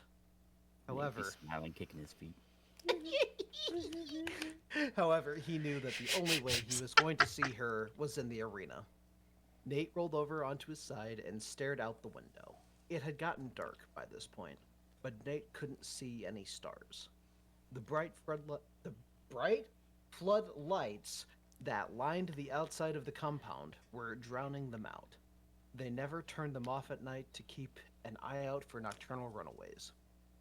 The lights would always make sleeping difficult, so Nate wasn't able to fall asleep for at least a few hours. Man, that's fucked up. Give him curtains. Yeah, what the fuck? Bullshit. Real shit. They literally have a red brick wall to divide. I think they lost budget. Let's be honest. Budget? It's run by Zachariah. I could see him being a cheap whore. All right. Curtains are too much. Hello. Scene change. The next morning, a firm knock on his door jolted Nate awake. He pulled himself out of bed as a second series of knocks came through his door. All right, I'm coming. He yelled out as he stumbled to the door and opened it. His hardened gaze softened when he saw Danny. Oh, hey, man. What are you doing here so early? Nate yawned out as he scratched his head. He noticed the bruise on Danny's face. It had turned a slightly yellow color, but he was healing. I'm always up early. Oh, my bad. What? Don't worry Danny about it. replied, but then even tone as he walked past Nate and into his room. I'm here because I want to talk about Nick's abilities. I think I might have figured it out. Nate's eyes widened with sudden clarity before he shut the door and turned around to sit on his bed, while Danny sat in his desk chair with one leg crossed loosely over the other. All right, well, what do you got? Nate sounded impatient. Well, Danny started as he took his glasses off and breathed on the lenses before using his jumpsuit to clean them. I stated previously that I suspected her of having control over gravity itself.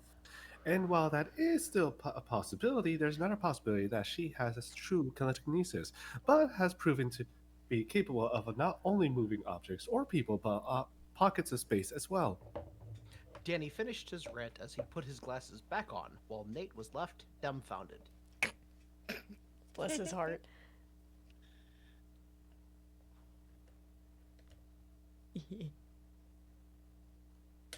Spook. Sorry, I lost the line.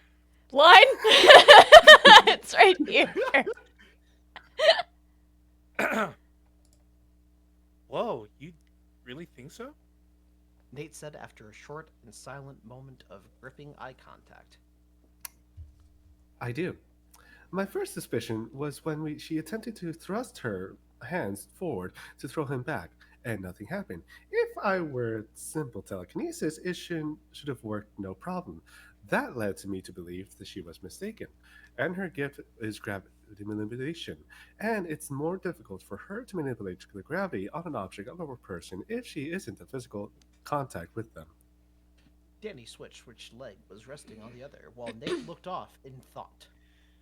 That would make sense, considering how much it seemed to strain her lifting those barrels at his uncle's house. Second, Danny continued, pulling Nate from his thoughts. As I already mentioned, when she brought the staff to herself, she also brought the surrounding rocks and dust towards her as well. These rocks didn't move from normal interior or momentum. No. They were brought all the way to her alongside with the weapon. Danny finally finished his concise explanation, leaving Nate dumbfounded again. So you think I should tell her this in my next note, don't you? Nate asked him quietly. If you want her to stand a chance in the arena, I would. She got lucky with her opponent this time, but next time she could be pinned against a seriously powerful S-Class. She won't stand a chance if she doesn't truly understand her ability. Danny glared into Nate's eyes, hoping to convey how serious he was. Nate gulped before he tore his eyes away and looked down. He then stood up swiftly and walked towards his desk, where Danny was sitting. Move. Nate ordered softly. Danny understood he meant no malice by it and moved out of the way. He knew Nate had a letter to write. Change scene. So much change. Unironically, one of my favorite dynamics in the whole series, right there. Pinterest likes them too, man. Pinterest likes them too, let me tell you. Like, likes them a little too much. Looks at these two best Nate friends had- and is like, I want them to fuck. I was like, whoa. Like, hang on. Make them.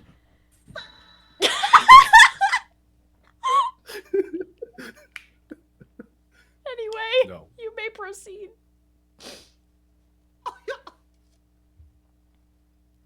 After Nate had finished his letter, Danny said goodbye to him so Nate could try to find Matt. Danny walked down the hallway with his head down and his eyes up. Admittedly, Danny was watching out for Damien. He didn't really want to admit this, but he was afraid of him. So much so that he had peeked around corners before walking out so he could avoid what had happened the last time. All he had to do was get to the mess hall, where at least Drake might be and he would be okay. He took a deep breath before pushing open the door and halting dead in his tracks when he walked into someone's chest. Danny stumbled backwards a bit before looking up, fear being struck into his core again at the face that grating hit. How unfortunate. Kashanuke. Damien purred menacingly. He had already decided that that was his new name. He saw the look of fear in Danny's eyes and smirked before stepping forward. Danny stepped backward until his back hit the wall on the other side of the hall while Damien spoke again. His height caused Damien to look down at Danny with a harsh gaze. Bold of you to show your face around me after what you pulled. Oh god, my scroll, hold on. Oh god, my fucking mental health. Jesus Christ, Streaky. I can breathe. A look of subtle confusion crossed Danny's face, and he felt a small boost of confidence. Time for Streaky to argue with himself. Oh. No. Oh no, this is I worse. pitched the low pitch. Okay, Oh, let's do buddy. this. Okay. What I pulled, Damien, I knocked you over by accident. There's no need to overreact. Danny was cut off when Damien lifted his arm with a fist, like he was about to punch Danny. He tensed and clamped his eyes shut to brace himself. When the sudden pain didn't happen, Danny opened one eye slightly before both of his eyes snapped open upon seeing that someone had grabbed Damien's wrist, stopping his arm. Danny looked over and saw Jack Vante, also known as Nighthawk. You know, just so Streaky doesn't have to voice 3 people in one scene, Tongs, do you want to take Jack really quick? Sure. In a fight, right? Oh. Why would you No. say it like that, Sarah? Maybe No, not. no. The bod. No. In a fight? In a fight, right? Hell no, I'd die. no. I'm talking about fucking. We know. Jeez. Damien. Whoa. Jack said sternly, showing no fear as he locked eyes with Damien, most likely because he was near the same height. Surely you must know by now that not everyone is as powerful as you, considering you won't let anyone forget it. Jack said sternly as his piercing blue eyes stared daggers. Danny Okay. was shocked. He always thought Jack kept to himself. He never really saw Jack talking to anyone, let alone standing in the way of Damien Airless for his sake. Damien's lip curled in anger before he jerked his arm out of Jack's grasp. Touch me again, and I'll put you on the ground. Oh, Damien said as he leaned closer to Jack's face, who stood his ground and kept his gaze harsh. Breathe. Breathe. Yeah. I'm sure you will. Jack responded with an even tone, but Danny could easily tell he meant that sarcastically. Damien growled quietly, looking like he was about to lunge at Jack before a loud voice stopped him. Random guard number 6. Hey! The three guys turned to look at the guard that was shouting at them with blank expressions. Is there a problem here? He asked them sternly with a hard glare as his hand rested on his rifle. Suddenly, a smile spread across Damien's face, a smile that didn't reach his eyes. Of course not, sir. Damien said with playful sarcasm before he turned around to give Jack one final glare, before his eyes flicked to Danny and he tensed again. But there will be. He whispered darkly before walking past Jack and down the hall. Jack didn't even turn around to watch him leave, but Danny watched him leave out of the corner of his eye.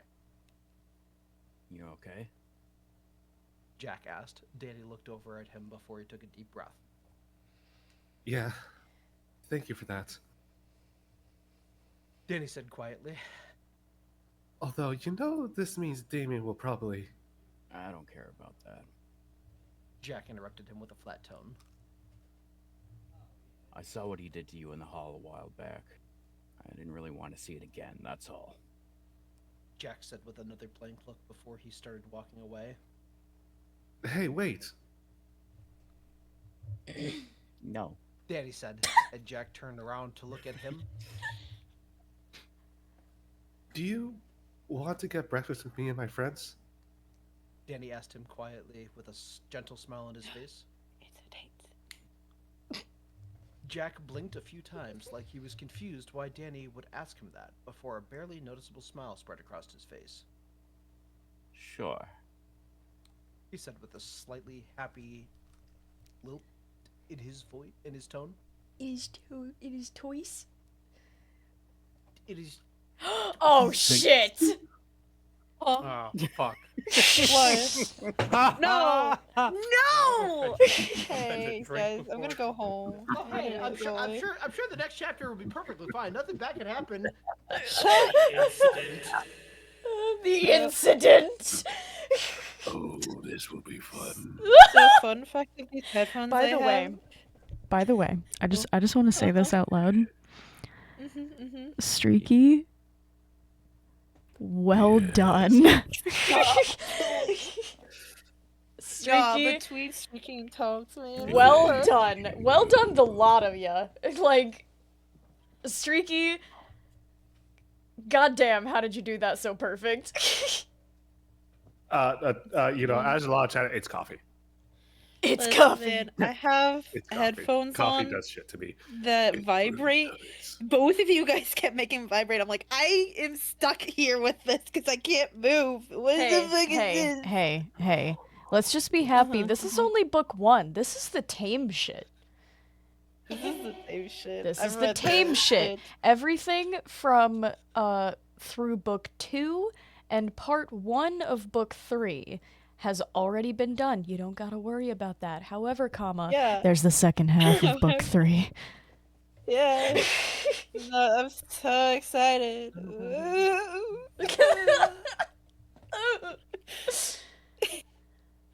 Anyway. No, man. Everything's fine. Listen, if I can get through Fam Damien, I can get through anything, okay? I was tempted. I'm not gonna lie, Chad. I was tempted to whip out Fem Damien, but I wanted to spare you. No! Like, Please! I could only handle that in US Faust for so long! oh right, I would step in as Faust too. Danny. Oh, is that right? Oh, but Ah. I would, yes, I would step in Yeah. for Faust during Sweet, book sweet club. Danny. Yes, Tricky. You don't go through Damien. Damien goes through you. If I'm lucky, just like- shit. Listen, man. But Passed out. Let me take a sip of my coffee. unfortunately, we're not in the book Passive reading for liquid. book 5, so I don't have, and I wouldn't have to step in for Faust because we have our Faust. Hi, Tonks. Hi, BB. Hi, BB. What about me? God damn it. We're just gonna skip 4. No, you're pretty cool. You're pretty cool, Yo! Yo. Yeah. Z. Yeah, I also had Fucking cool. I also had to fill in for Z on a few parts during book club, and What? What do you mean you had to fill in? It was book I club. mean, Why you didn't were the you one not message me? being there. Why Yeah. didn't you message me? Z was going to be in it. What? It's book It's always club. just a Voice book actor, club. voice actors get early access. You know this. This is not coveted information. Yeah, but you didn't tell me Z was going to Yeah, well, you know who made the decision to decide to wait until the books actually physically came out? You. Oh. Oh. You know, just for that, I'm going to buy 2 copies of the hardcover when it comes out. Oh no. Anyway, chapter 14. Just for that, I'm gonna promote you harder. Yeah, man. I'm going to go to my local bookstore and drop it everywhere. Oh no. Anyway. Dylan, are you good to continue narrating, or do you want to pass it off? I can do one more chapter. Okay. S class is playing. Man, I wish I could hear it. Okay, man. You wish you could hear it? Let's get Say this shit less. started, Yeah. man. Oh, yeah. Oh. OMG. How was Let's this? go. Anyway, you may proceed. So sorry. Oh yeah. Hard. A few weeks passed. Nix had received a letter from Nate saying that his friend Danny had concluded that Nix's ability wasn't telekinesis at all. Nix felt even more afraid at the thought of an ability like gravity manipulation. Really felt the gravity of that. It seemed like it could be extremely dangerous if she were to lose control again. He had also sent a letter describing his 3 new friends, so she might recognize them if she goes against them in the arena. Nix had given Nate a description of Nerissa and Sol as well, just in case. Nix entered the mess hall before seeing Nerissa and Sol at their usual table. Hey, how are you guys? Nix asked quietly as she sat down next to Nerissa and across from Sol.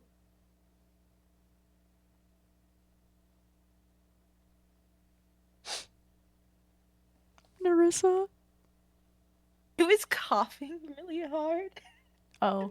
I'm like, I'm sorry. It's okay, Pookie. Not going away, I swear. I'm great. I think there's another fight happening today. Nerissa sounded strangely cheery, probably because none of them were selected this time. They would have been gathered already. In the boys' block, Nate was walking towards his room with Danny and Reese. They were stopped in the hall by a heavy-set guard. Danny and Nate looked worried, while Reese looked slightly eager. Random guard Yes, number 4. what is? Okay. The guard teased as he looked at the 3 guys. Also, Reese really over here like, put me in, coach. Pull me in. My turn, please!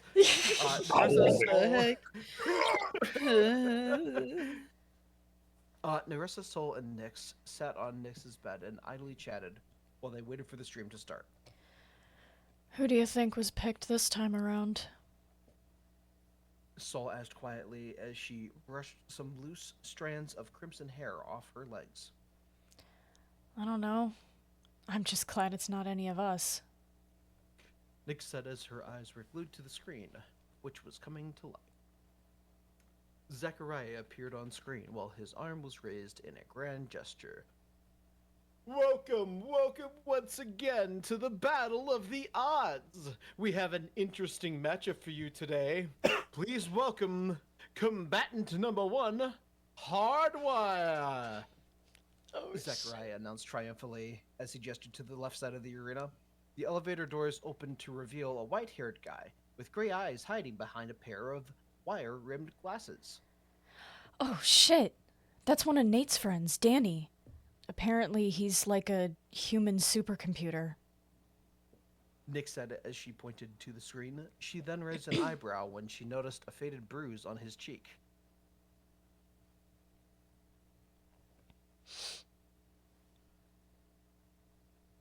Ha! Sorry. Wait, shh. Nerissa hushed her friend, now very invested in the fight. Zachariah continued his introductions after the crowd cheered for a bit. Combatant number 2 is Masamune. Zachariah yelled with a gesture to the right.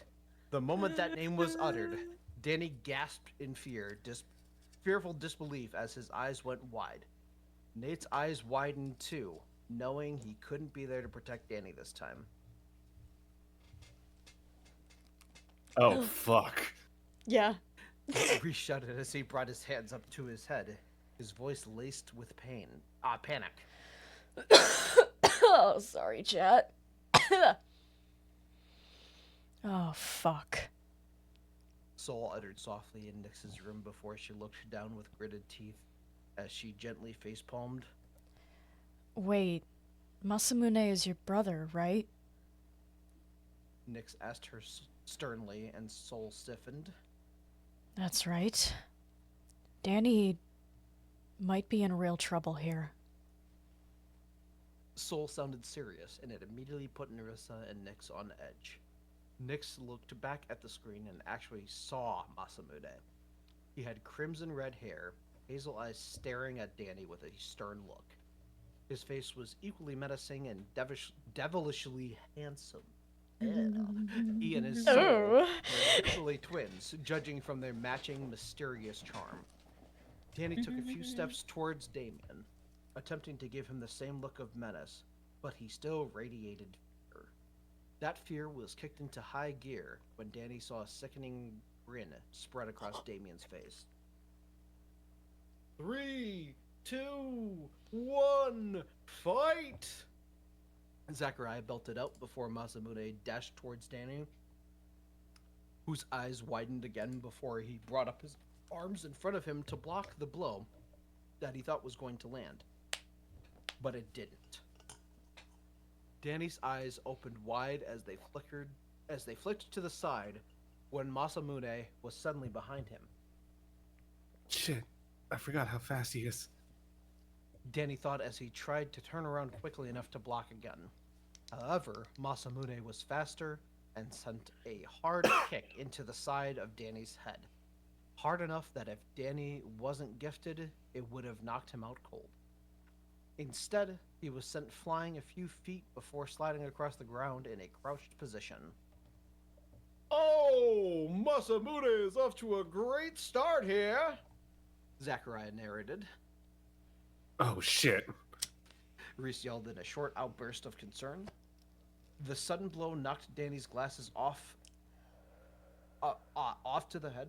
They sat on the dirt between him and Damien. Oh, well, hey, there you go. They sat on the dirt between him and Damien with one lens cracked. Danny slowly lifted his pounding head with a low groan. He could feel warmth running down the side of his head and forced his right eye shut to prevent blood from running into it. Shit. Danny mumbled to himself. His vision was blurred from losing his glasses, as well as the concussion he was sure he had.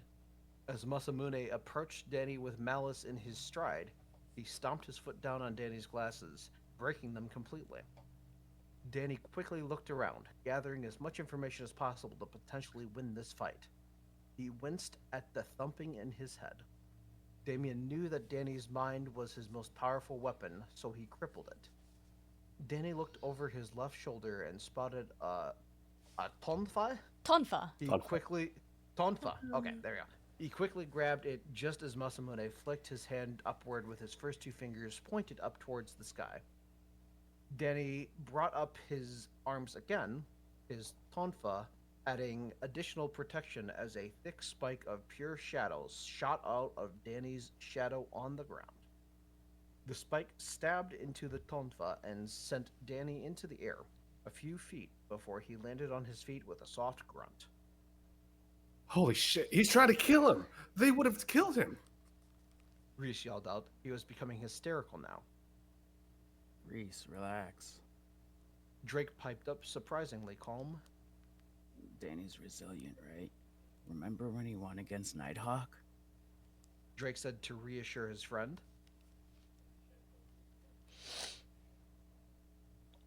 Wait, Nighthawk? That insanely strong winged fighter? Denny won against him? Nate asked in disbelief. Oh, yeah. Danny just kept blocking and dodging until an opening presented itself. Then he took him down with one blow to the head. Danny may look weak and mild, but he can be quite the opposite when he wants to be. Drake said passively, like he wasn't even worried about Danny in this fight. Reese took a deep breath before he brought his attention back to the screen. Masamune was approaching Danny again as he lowered his right arm, still holding the tonfa. Danny then brought up his left arm and wiped blood from the side of his face. You know, anyone else would have died from that. Masamune's voice was dark and slightly manic, sending a chill down Danny's spine. Maybe that's why they put us against each other. Because here I am, still alive. And I'm not cocky like you. Oh! Danny shot back with a hard gaze. Damien gritted his teeth with a low growl. Jiman shit yaranyo. He whispered to himself before he pulled a sword out of the ground next to him and whipped it at Danny with incredible speed. Danny's eyes went wide before he ducked down in pure instinct, feeling the wind of the sword as it soared over his head. As he looked down, Danny had to suddenly lean backwards to avoid a fast-flying spike that tried to stab through his head from below. He stumbled backward as he barely dodged the spike that would have definitely killed him. The spike cut the bottom of Danny's chin slightly, causing him to wince. That asshole! Soul suddenly shouted in anger that was extremely rare for her.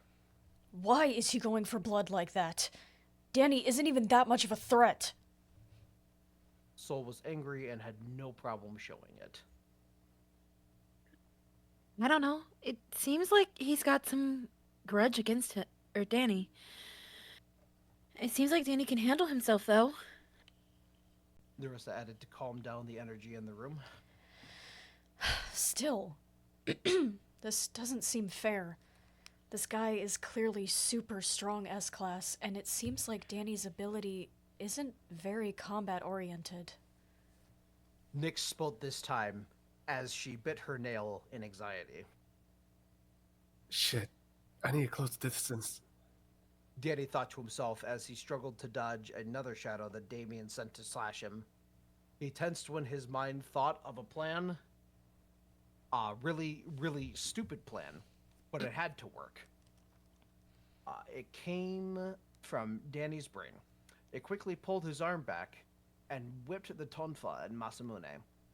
Soul's twin idly swiped his hand like he was swatting away a fly, and a shadow tendril parried the tonfa, which spun fast in the air. Damien's eyes suddenly widened when he noticed Danny in the air in front of him. Danny grabbed the tonfa out of the air as he fell and slammed it down onto Damien's head. He grunted in pain as he leaned down from the force of the impact. A gasp emanated from the live audience. Oh, wow! Looks like Hardwire has done some practice since his last fight, folks. Let's see what happens. Zachariah sounded elated as he narrated the fight. Masamune growled stiffly in anger towards a shadow spike before a shadow spike shot out from his own shadow. Thankfully, Damien shot the spike blindly and couldn't properly aim, so the spike grazed the crook of Danny's neck. He winced in pain again as a few drops of blood fell to the ground, sticking out like a sore thumb against the pale dirt. Everyone watching the stream was silent in their rooms, gripped by the moment. I got this close. No way I'm going anywhere now. Danny thought to himself before he started sending more strikes towards Damien. He dodged a good amount of Danny's strikes, but a few landed, mostly on Damien's center mass, but one landed on his face. Everyone watching could tell that Damien was getting angry. He brought up his foot and kicked Danny backwards, sending him sliding back a few feet. Danny glared at him before he took off toward him again when suddenly, Danny froze. For everyone watching, it was only a second, but for Danny, he saw a vision. It was suddenly projected into his mind, stripping every one of his senses. He saw himself from a third-person point of view running toward the insane Masamune, when in the blink of an eye, he saw himself to be stabbed with 3 shadow spikes. One in his right hip, one in his stomach, and one in his left shoulder, each of them going straight through his body. In another blink, Danny was in his own body again. What the fuck? He thought to himself as he shook his head in confusion. Time slowed down for him after that. Danny's pupils narrowed in horrifying realization as a sickening sound rang in his ear. He looked down at himself and his eyes trembled, seeing 3 shadow spikes stabbed through his body exactly where he saw in his strange vision. But stranger still, he felt no pain. Oh fuck, Danny! Reese yelled in horror as he shot to his feet. Similar outbursts came from Nate and Drake as they all sprang up from their seats. Oh my god. Nyx uttered through a shaking voice with her hand over her mouth. Nerissa and Sol were simply speechless. The whole arena was speechless. Know your place, Goshinuke. Masamune growled with malice, dripping from his words as the spikes slid out of Danny's body with another visceral sound. Blood fell off the spikes in streams as they slid out. Danny's eyes rolled back in his head as they fluttered shut, and he landed on the ground with a dull thud. Blood started pooling fast underneath him as a blaring alarm began sounding through the arena. The live stream abruptly cut as blue gas, presumably sleeping gas to sedate Masamune, started filling the arena. Armed guards began filling the arena with their guns ready. Holy shit.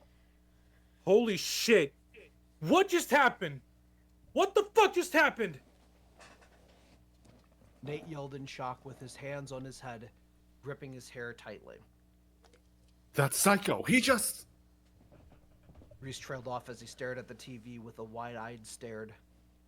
Drake and Nate were in a similar state, speechless. The 3 whipped their heads to the door when they heard a loud noise come from down the hallway before moving past their door, like a stretcher being rushed down the hallway. The 3 looked at each other before running to the door and flinging it open. Nate looked down the hall and saw men rushing a stretcher down the hall as fast as they could. He couldn't see who was on the stretcher, but he could see a bloody hand hang limp over the side. Danny. Nate thought to himself before he took off down the hall after them. He could hear Drake and Reese running behind him, but he wasn't paying them any mind. Nate's eyes drifted to the ground where he could see drops of Danny's blood leaving a trail after him. The guards and one doctor used the stretcher to slam open the door to the infirmary while Nate and his friends were catching up. They all stopped outside of the door when the stretcher turned to the side, and they all glimpsed Danny just as the doors were closing.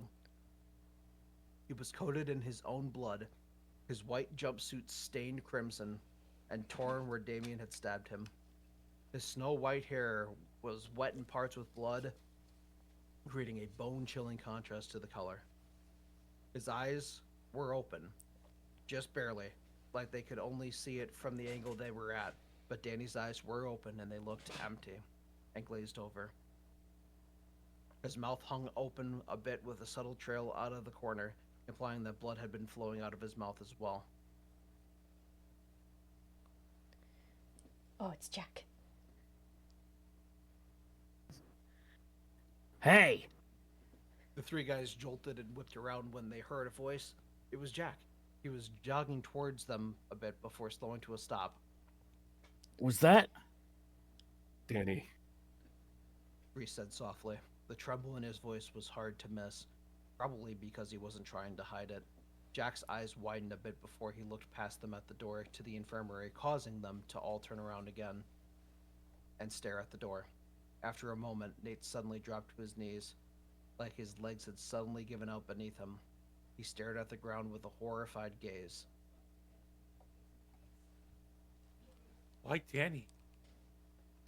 Why do they keep pitting A classes against S classes? What the hell is going on here? Why Danny? Why? Oh, Man, hot. shit's crazy. How you feeling, Danny? Not Violet Eyes Danny. Danny in the VC.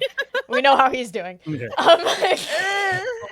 hurts. I don't know how many times I've read this with you, with others. It still fucking hurts, man.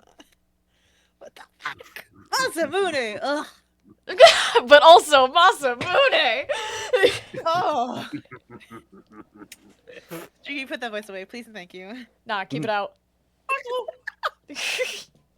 Bro said Masamune. You put. Masamune. Stop! Oh my.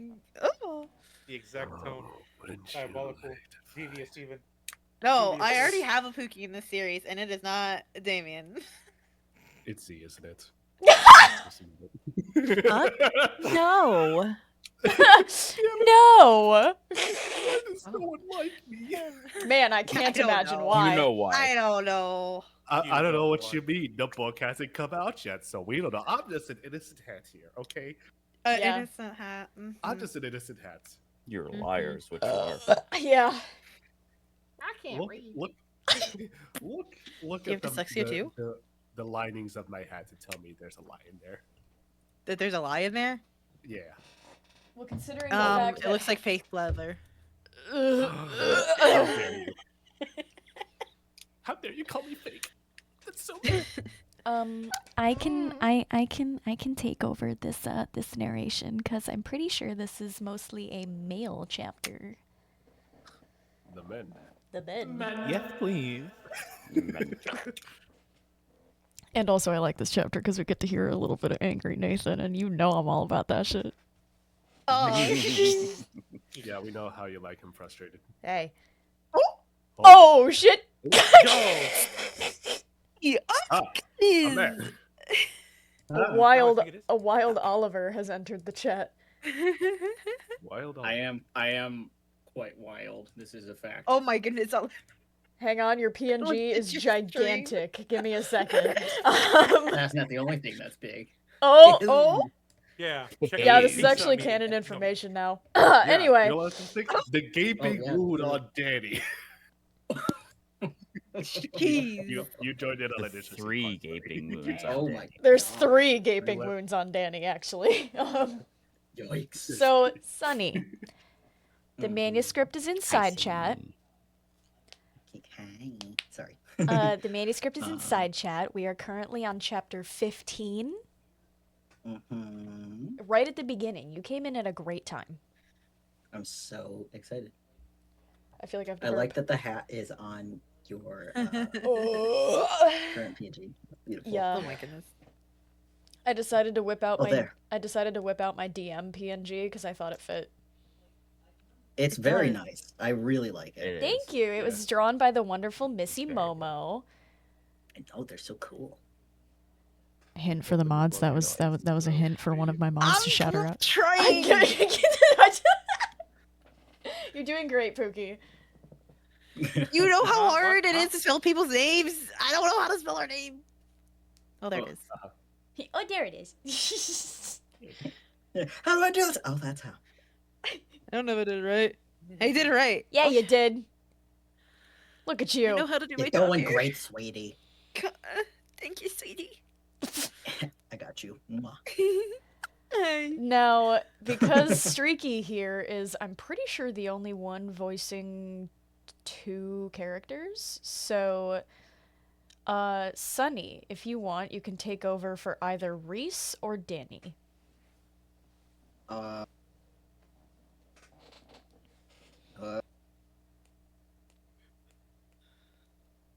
Either. I don't know. Well, to be fair, I don't think Danny's gonna be talking for a little bit, in light of recent events. I'll do Danny then because I'm a be real. I am also munching on nachos. Nachos. Nachos. Love So that. yeah, I'll do Danny. I heard. Ohio, Ohio. Ohio. Ohio. I was very deliberate with my wording there. Mm-hmm. Oh, Squeak dropped in a perfect Annyeong. time too. You missed my Damien. You I missed your Damien. Don't worry. It was Don't worry. terrifying. You will have it'll be another. It'll be. Don't even worry. Anyway, okay. Chapter Uh-huh. 15. Deus Ex Machina. It had been 3 days since the incident. 3 days of the entire compound gossiping about the incident. 3 days of Danny not waking up. Nate's eyes fluttered open as he stirred from his unrestful sleep. His eyes felt heavy and burned slightly. He had been struggling to sleep for the past 3 days. Watching that graphic display of violence, and to have his friend be the victim of it, it broke something in him. Nate pulled himself out of bed with a low groan. He wanted to go see Danny, even if he wasn't awake yet. Nate exited his room, feeling an overbearing pressure on his shoulders as he walked down the populated, yet completely silent hallway. Ever since the incident, the halls of the compound had been disturbingly quiet. Nate assumed it was out of fear that Damien would appear around the corner at any time. Nate, however, was hoping for it. He wanted to give Damien a piece of his mind for what he did. As Nate approached the door to the infirmary, his chest felt tight. That overbearing pressure got worse before a voice called out to him. Visiting your fellow coward, are you? Woof. Nate turned to his right, and his brow bent downwards in pure rage when he saw Damien looking at him with an amused look in his eyes. And who are you calling a coward? Pendejo. Nate growled in anger as he stepped closer to Damien. Even though he had a few inches of height over him, Nate still showed no fear. Damien sneered with a soft smirk. Obviously, I'm talking about the one who nearly lost his life because he was too afraid to commit to an attack. Damien responded as he inspected his nails in front of his face, like he wasn't even interested in what Nate had to say. A soft growl left Nate's lips. Let me make something clear to you. You have no idea how lucky you are that I can't use my ability freely. Nate whispered in anger as he leaned close to Damien's face, while he didn't move a single inch. Funny. Damien uttered before he turned to the side. I was about to say the same thing. Damien said with a coy smile before he walked down the hall, away from the infirmary door, with his hands in his pockets.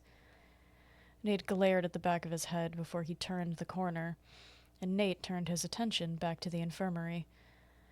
Nate gripped the doorknob and held it for a moment before taking a deep breath, turning the knob and pushing the door open. He looked up to see an amazing sight that caused the first smile in 3 days to grace his face. Danny? Nate said in disbelief. Danny's head turned to look at Nate as the nurse held a stethoscope to his chest. Hey, Nate. Danny responded with a small wave. His voice was hoarse, most likely from not opening his mouth in 3 days. Nate's surprised expression softened when he saw the state of his friend. His white jumpsuit was opened and pulled off his arms. The bandages were coating the entirety of his upper body. Nate could see a scabbed cut on Danny's chin and a bandage wrapped around his head. Danny's eyes looked sunken and even more dull than usual. It was like he hadn't slept a wink in days. Nate walked towards him and pulled a chair over to Danny's bed before sitting down. Nate leaned forward a bit and rested his elbows on his knees. How you doing? Nate asked quietly as he looked down at his own hands. He didn't have the strength to look at Danny directly. Nate, look at me. Danny's voice was stern enough that it almost forced Nate to look up at him. I'm alive. That fact alone is enough for me to be amazing. To be honest, after what happened in the hallway that day, I kind of expected Damien to attempt to kill me. But he didn't, and that's what matters. Danny finished as the nurse stood up and looked at Nate.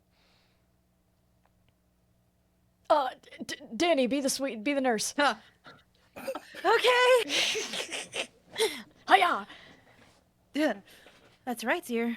Your friend is very lucky. Those spikes missed every vital organ and just slightly tore his stomach. He's a little miracle. The kind nurse placed a hand on Danny's head, slightly ruffling his hair. Danny pulled his head away from her hand with a gentle smile before the nurse went back to her desk to give the boys some privacy. Nate smirked. Danny, I'm glad you're okay. We were all really worried about you. Nate said sincerely as he caught Danny's eyes and held them for a while. It appeared Danny wanted to speak, but was struggling to find his words. Nate watched with an unwavering expression as he noticed Danny's eyes misting slightly before he looked away. I saw something when I was fighting him. All that time figuring out Nyx's ability, and I didn't even have a firm grasp of my own. Danny chuckled a bit after finishing his sentence. Huh? What are you talking about? Nate asked, confused. Turns out I'm more than a human supercomputer.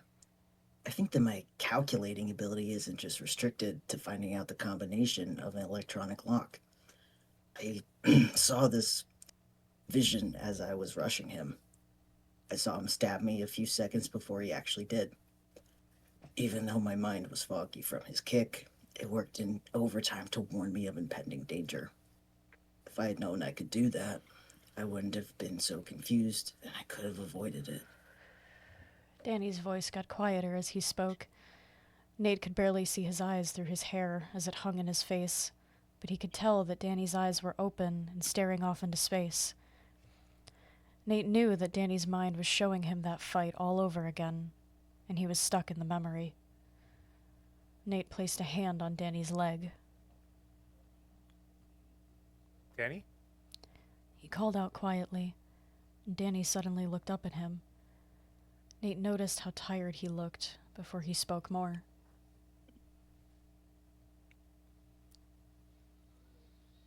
It's not your fault that Damien went way too far. It's this horrible place's fault for putting you against him. But I swear to you, he is not gonna get away with this. Nate's voice turned darker. Hey, you can't get cocky like I did.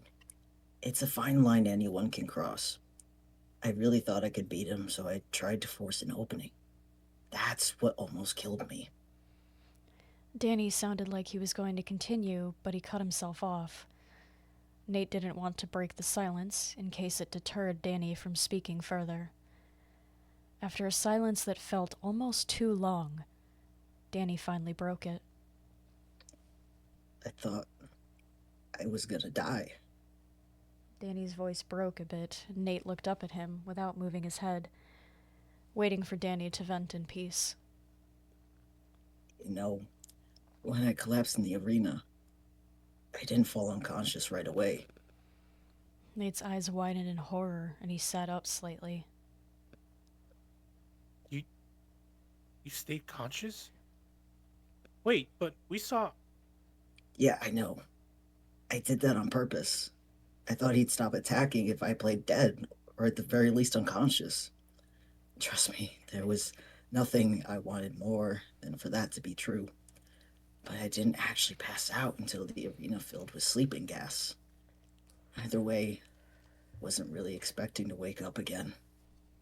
After I woke up here, the nurse told me I was out for 3 days.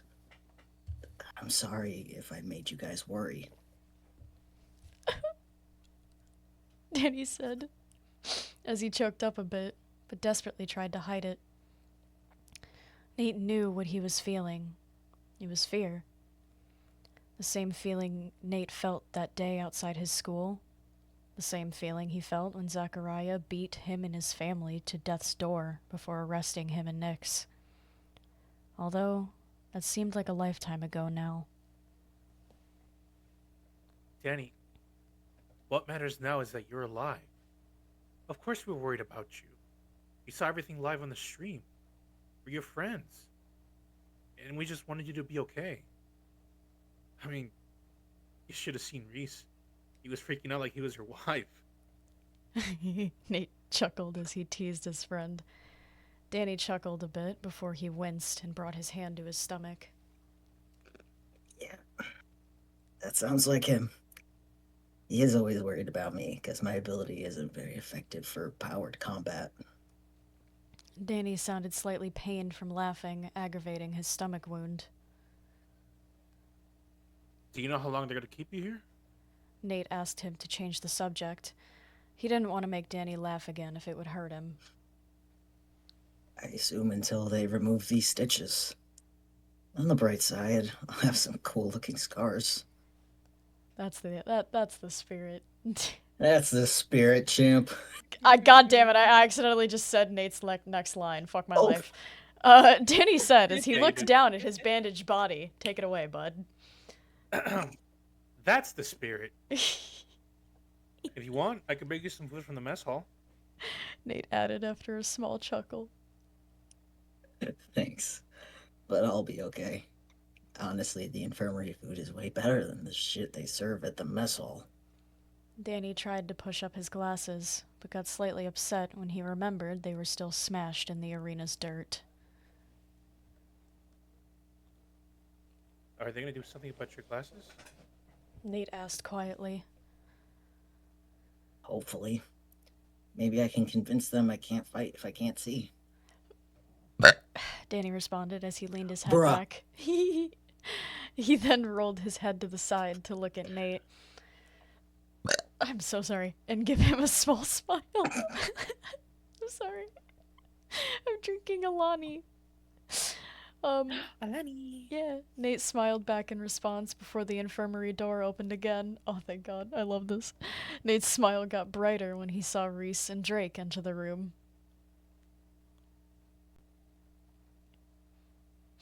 So, who's gonna be Reese? It's Streaky. That's me, sorry. My mother was messaging me. You're okay, Poopy. Madre. Mother. Madre. Danny! Oh man, you scared the shit out of me. Reese yelled as he ran forward before sliding onto his knees. He tightly grabbed Danny's hand with both of his own hands and held it up in front of his face. Don't you ever do that to us again, you idiots. Reese said with tears of relief. Danny's brow furrowed in annoyance. I didn't have a choice in the matter, you fucking loser. Danny said in a clip. That was so beautiful! Sorry, that just slipped out. No, it was so perfect. You fuckers and your ad-libs making me tempted to change the actual dialogue. No, Danny's sweeter than me. Danny said in a flat tone as he jerked his hand out of Reese's. Drake approached the bed at that moment.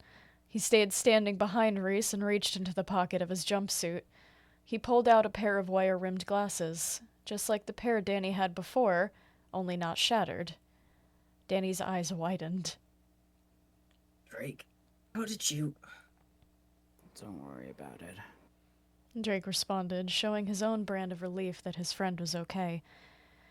Danny put the glasses on as he continued talking with his friends. Nate's eyes wandered to the nurse sitting at her desk. She locked eyes with him and gave him a warm smile. Nate then realized that the nurse had told a guard to retrieve Reese and Drake so they could see their friend was okay. Nate's heart warmed a bit. He knew now that there were some true kind hearts in this prison. Some people understood these people were superpowered, yes, but they were still people. Some were just teenagers, taken straight from their schools and normal lives, just because they were born gifted. Unfortunately, because this was a prison, there were people who had been broken and hurt to the point that their minds snapped. Some people hated the world instead of looking for the good. Some people turned away from the good.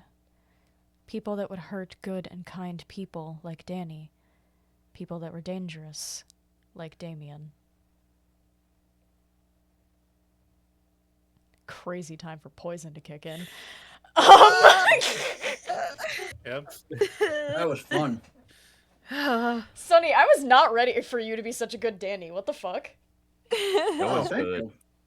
I appreciate that. That was really fun. Yeah, well, guess what? Yeah. We're still in it, baby. Yeah, guess what? You get to do it again. Now do it again. Um. What Hello. the fuck? This is. I do love the fact that, sorry, that like Danny and Reese are basically like called each other's wives, and then they're like no, and then they absolutely act like it. Absolutely. Like. No, while they're holding hands. What do you mean? Reese is like, you're disgusting. This is my son. How dare you? How dare you? Before we swing into the next chapter, I have to take a piss break. But so you guys can I chat amongst yourself and do that too, real quick. Yeah. I was not ready for Streaky Damien. I thought I was. No one was. No one was. No one. I prepare myself. I made myself a decaf. I was like, if I'm doing this, I'm doing this right. Hell yeah. Oh my god. Love I was that. so just unready. He's like, you were like, because you played it off. You were like, oh yeah, I'll give it a shot, whatever. And then absolutely killed it. And I'm like, buh, buh. Fuck you. Wow. Anyway, I'm gonna go piss. Discuss amongst yourselves and also entertain my chat, lol. Okay, you want me to come hold your hand? No. Yeah, but I want to volunteer. I'll be back. So how's everyone doing? How are you? How are you doing? Whoa. God damn. I mean, I'm still eating taco stuff, so I'm having a great time. Tacos. Mm-hmm. Also, fun fact, when I was reading and Drake's part came up, I waited. I was like, oh, who's Drake? And then I heard Tonk speak, and I fucking beamed. I was like, it's my baby!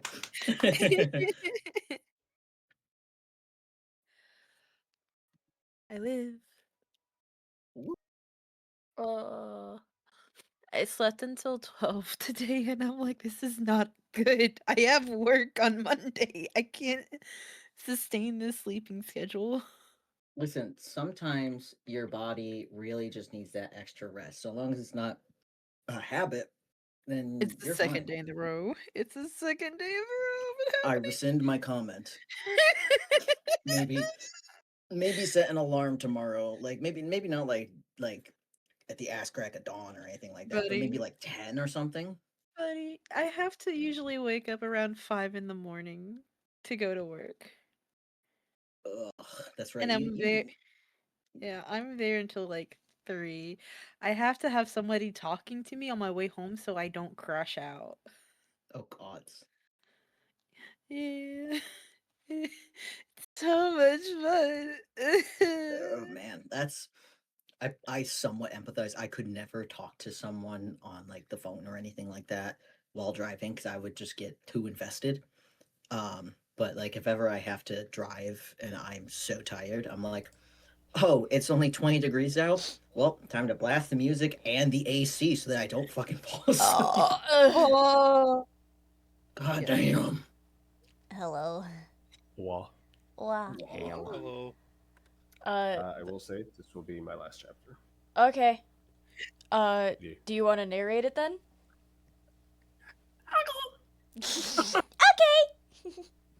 Okay, let me take a sip of my coffee. Hell yeah. Coffee. Sunny, I have to send you a message. I'm Hi, sorry, Dylan. what? A DM. I have to send you a DM. Oh. Okay. Oh wait. Danny. Wait, is Tonks back? Yes. Sick. Just checking. Preach. Nice. How was your piss? Good, I missed you. Oh, I miss you too. Whoa. Also, Tonks, my beloved. Remind me after stream. We need to have a little chat, you and me. Okay. No! No! I know what you're doing! What? No! Chapter 16! I don't know what's happening, but I'm Anywho. down for it. I have a suspicion. Don't worry about it. Anywho. Anywho. Okay. Nix was sitting at her desk when she heard a knock on her door.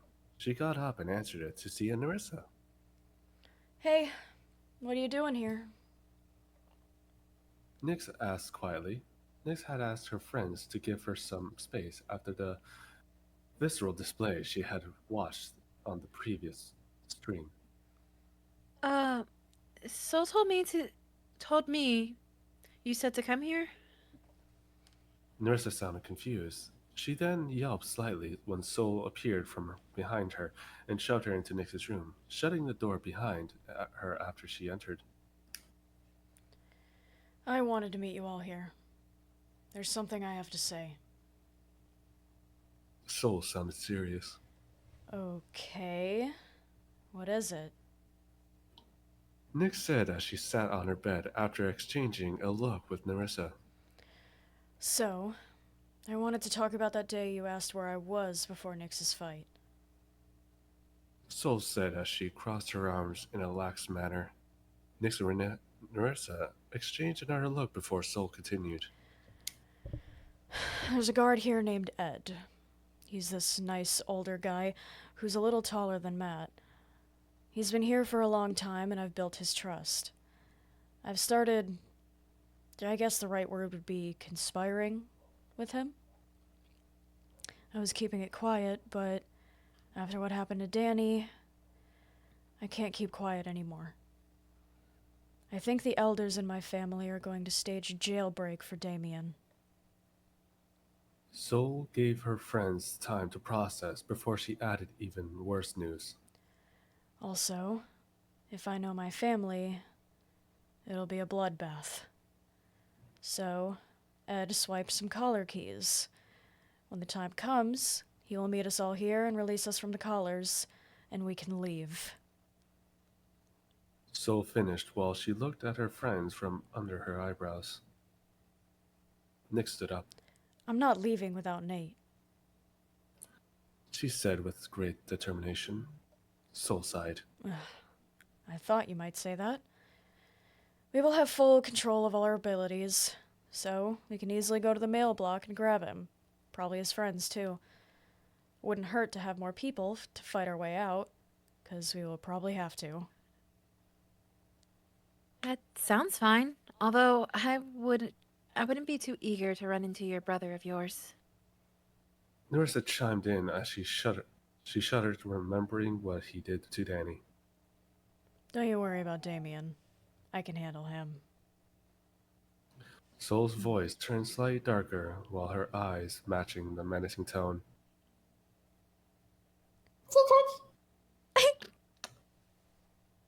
Nate received another letter from Nix later that night.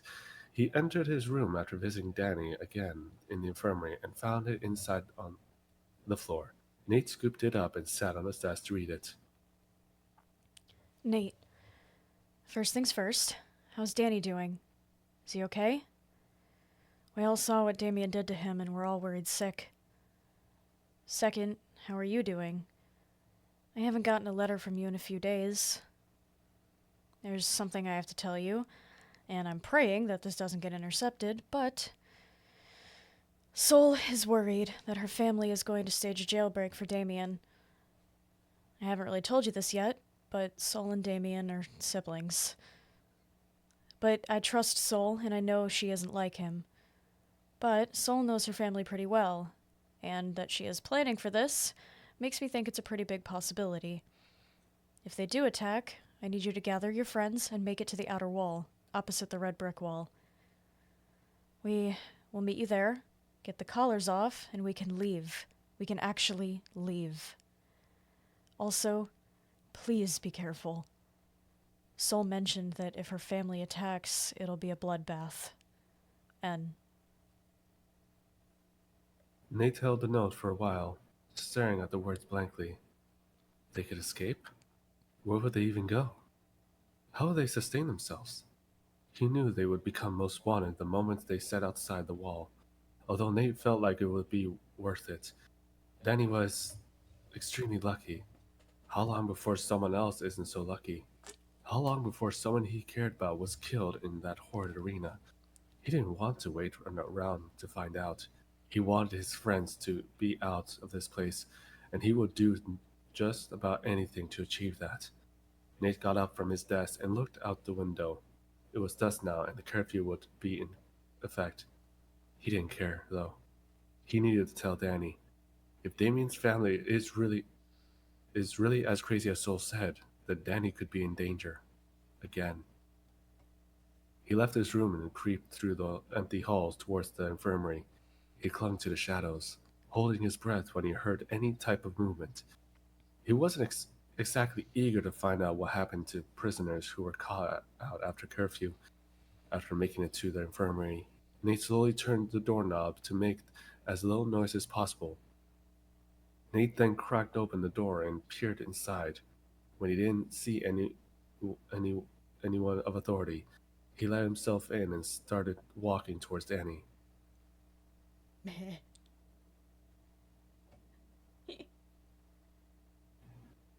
Danny, are you the nurse? Am I the nurse? I forgot. Yes.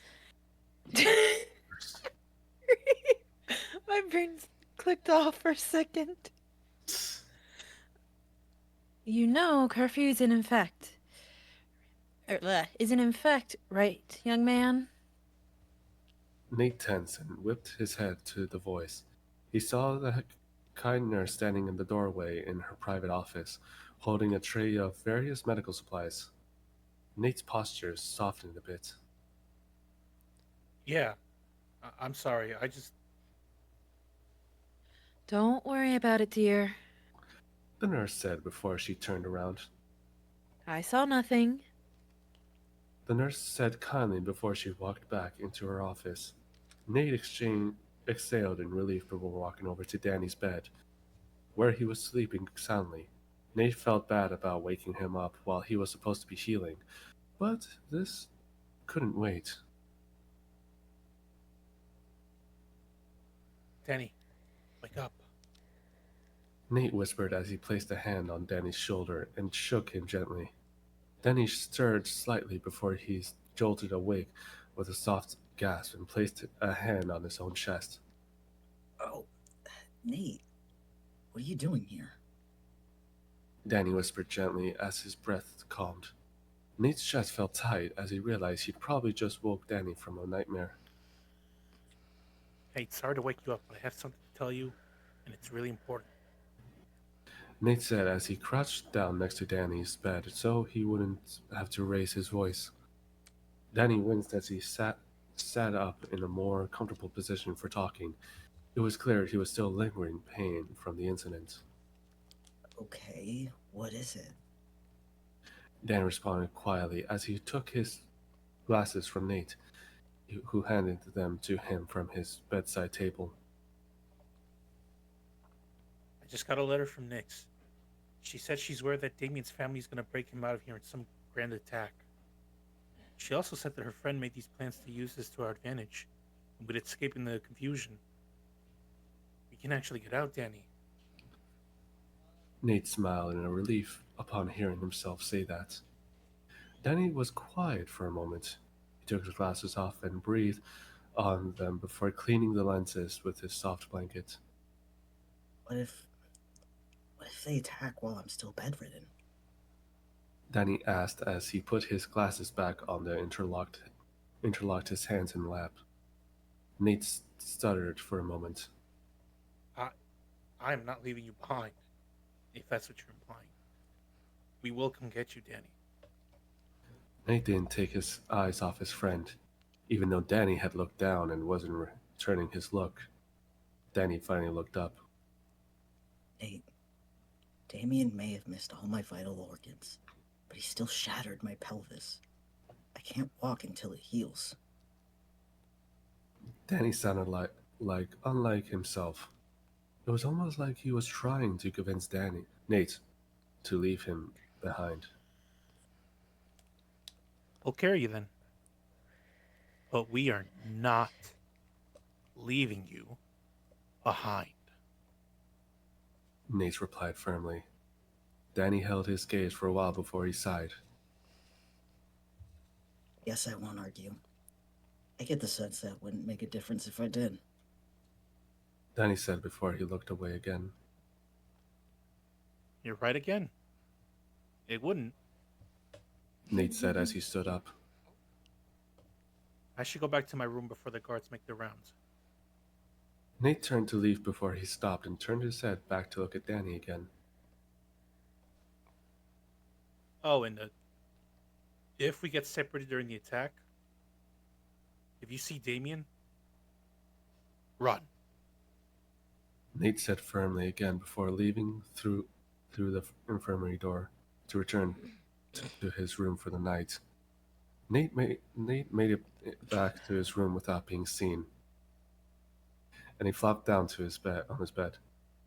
He stared at his ceiling in silence for a bit, trying to run through every scenario that might occur during the attack. He wasn't even sure if it was actually going to happen. However, he should at least have a plan just in case. 2 weeks later. I knew it. I knew he was gonna do it. I could smell It's the it. only way.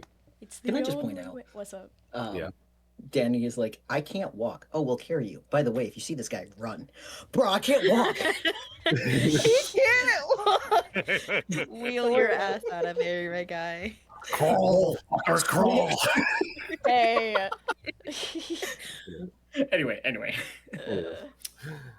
Nate woke up from knocking on his door. He lifted his head with a tired annoyance before getting up to answer it. He saw Drake, Reese, and Jack, and a look of surprise crossed his face when he saw them. Yeah? Hey. I'm sorry. It was just and Jack. Leave me alone. Let me be a fat girl. I didn't Let me be a fan girl. It's been like this ever since Jack's official art dropped. Yeah. Listen, I understand. Let's not be rash. Don't be rash. No, I've been playing with a pin and biting down on it so I wouldn't make audible noises because I'm like, fuck. They're all shit. We'll take this with a grain of salt. Bite harder. Anyway. Oh my god! Oh my god! I mean, if you insist. I mean, sure. to be fair, that is Whoa. Jack Vontae, to be fair. Like, Sunny has never seen that side of me. I'm so sorry, Sunny. buckle up, bitch. We locking in. No, we lock. All right, lock in. Anywho, Nate said before he turned to let his friends in his room. We wanted to go see Danny, but he wasn't awake when we got there, so we thought we'd come here for a bit. Drake said as they all walked in. You know, Jack said evenly as he shut Nate's door, causing everyone to look at him. I'm actually glad that we're all here like this. There's something I witnessed before Danny's incident that worries me. Jack said as he leaned against the door and crossed his arms, his eyes looking off in thought. What did you see? Reese asked him. Jack's eyes flicked up into Reese's eyes for a moment before looking back down. Well, outside of the mess hall a few weeks before their fight, I had to step in between Danny and Damien. What? Danny and Damien. I knew what you meant. It's okay. Tongue twisters. Don't worry about it. Don't worry about it. I'm a professional. He was about to attack Danny again for what looked to me like no reason. A guard intervened before it could get any worse, but Damien said something that leads me to believe he might target Danny.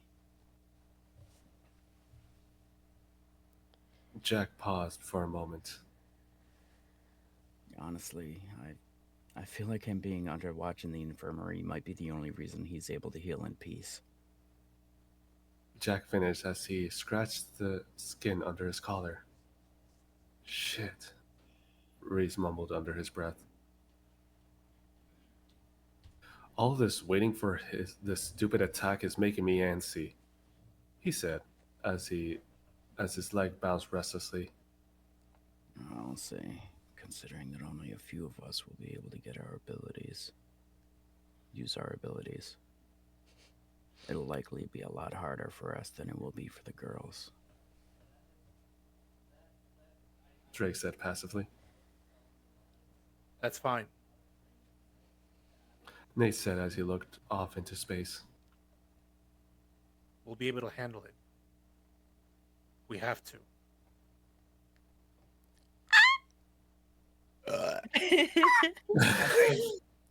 Hang on, let me check something super quick. Not the fact that we're 2 chapters away. Yeah, I was like, are we gonna finish the fucking book? I'm into this shit. Only 2 parts for book 1. Let's go. Efficient. Well, you guys gonna finish. I've gotta go. Okay. Well, hi, Squeaky. Thanks for being here. We'll see you later. Figure out some of them. Don't worry, I have it handled. Oh boy. Oh. What? I passed the red hair on to you. That's so funny, because I actually have red hair, IRL. I know. I let you have it. Anyways. I'm sorry. I was born with this shit, bitch. It is not Maybelline. Exactly. Anyways, have a good night. Bye. Hey. Bye. Bye. Who the fuck was that guy? Who was the guy?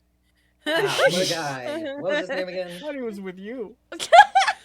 Oh, he's I in heard with- Oh he also shit. pancakes from my hop.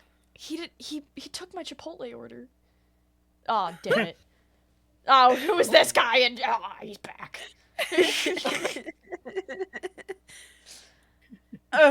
Anyway, this is, I think it's like another mostly dude chapter. Danny, do you want to narrate? You want me to narrate? Oh, Yeah. This is an this is an unserious fucking thing for funsies. This isn't a final recording. You know how unserious we are. Yes, that's why I'm like, Just this between isn't you and me. This isn't a final recording. It's fine. Don't overthink it. You got it. Go crazy. Overthink. Go crazy? Go crazy. Go No. stupid. Rah, rah, rah. Crazy? Nah, I'll go crazy. Go stupid. Oh, damn. All right. I'm just, you know that anime, like everybody's going crazy around them, and someone's just blinking, like, "What the fuck am I doing here?" That's me. That's me. That's me. Yep, that's me. You're probably wondering how I got here. So there's this book called Violet Eyes. There's this person called Jay Dynal. It's so funny because I literally became like friends with Danny and got so close with Danny because of this series. I love that. No. She became a little hyperfixated. I remember that. I remember that. I got a message one day and it was like, "Hey, I'm doing stuff for the characters. Does this look good?" And I'm like, "Who the fuck are you?" And I was like, "It looks great. Who are you?" I'm so sorry. Oh no, you're fine. I was like, Honestly, just randomly messaging Sunny and speaking to Sunny like you're, just like super chill and nonchalant. Probably the best thing you could have done. Oh, absolutely. Oh, Jesus Christ. I'll fucking do it again. Anyway, Danny, you may fire when ready. Chapter 17, The Erebus Clan. Nate woke up with a sudden jolt, jerking awake from a nightmare. The same nightmare he'd been having for the past month. The nightmare of Damien's family attacking the compound they were trapped in, and every scenario that could happen to him and his friends. He laid there in silence for a while before someone knocked on his door. Nate opened up the door with annoyance. Or looked up at the door with annoyance. The knocking had gotten faster, and Nate pulled himself out of bed with a groan. All right, relax. I'm coming. Nate yelled out as he lumbered towards the door. He opened to see Reese, Drake, and Jack. Oh shit! Someone take Reese. It was Reese. I got it. All right, bud. Look who was released today. Hell yeah! Beautiful. Oh my. Reese said in excitement before he leaned over for a moment and pulled Danny from around the corner, causing him to stumble a bit. Hey. Oh, Okay. that's my son. He said, Danny said quietly, with a small smile as he waved at Nate once. Danny? Nate said loudly, as he held his arms out in front of him. They let you out after only a month? Oh, well, there's another little quirk that happens with all people like us. Their natural healing is much faster than that of a normal person, so yes, I'm good as new after only a month. Danny responded as he lifted his leg up to prove to Nate that he wasn't in pain anymore. Nate smiled grandly before sliding his arm around Danny and guiding him into his room while the rest of them followed. Dude, show us your scars. Can't just ask a man to whip it out like that, Reese. You can if it's me. Too late, doing it now. Too late. Reese said as he sat next to Nate on his bed. Reese, I don't think. Drake said, but Danny cut him off. It's okay, Drake. I'm fine. Danny said in an even tone before he unzipped his jumpsuit and pulled it open. Oh, sorry. Ha! Oh. Danny just got a mental flashbang with that imagery. You're welcome. Wait, which Danny? Yes. Danny losing it over Danny? Crazy. Danny's in her top 5, as if anyone had any doubts. But Anywho. He showed his 3 large scars on his left shoulder. On his left shoulder, his stomach, and his right hip. Nate tensed slightly upon seeing them. He wasn't sure what he was expecting, but he knew any sight would have hurt. Other than the scars, Danny looked like he had lost some of his muscle mass since he was bedridden. Whoa, that looks sick! Reese spoke grandly, hoping to break the tension in the room. You look badass! yeah, he does. Danny's... I'm sorry. Okay. Danny scoffed as he zipped his jumpsuit back up. Grace, I almost died.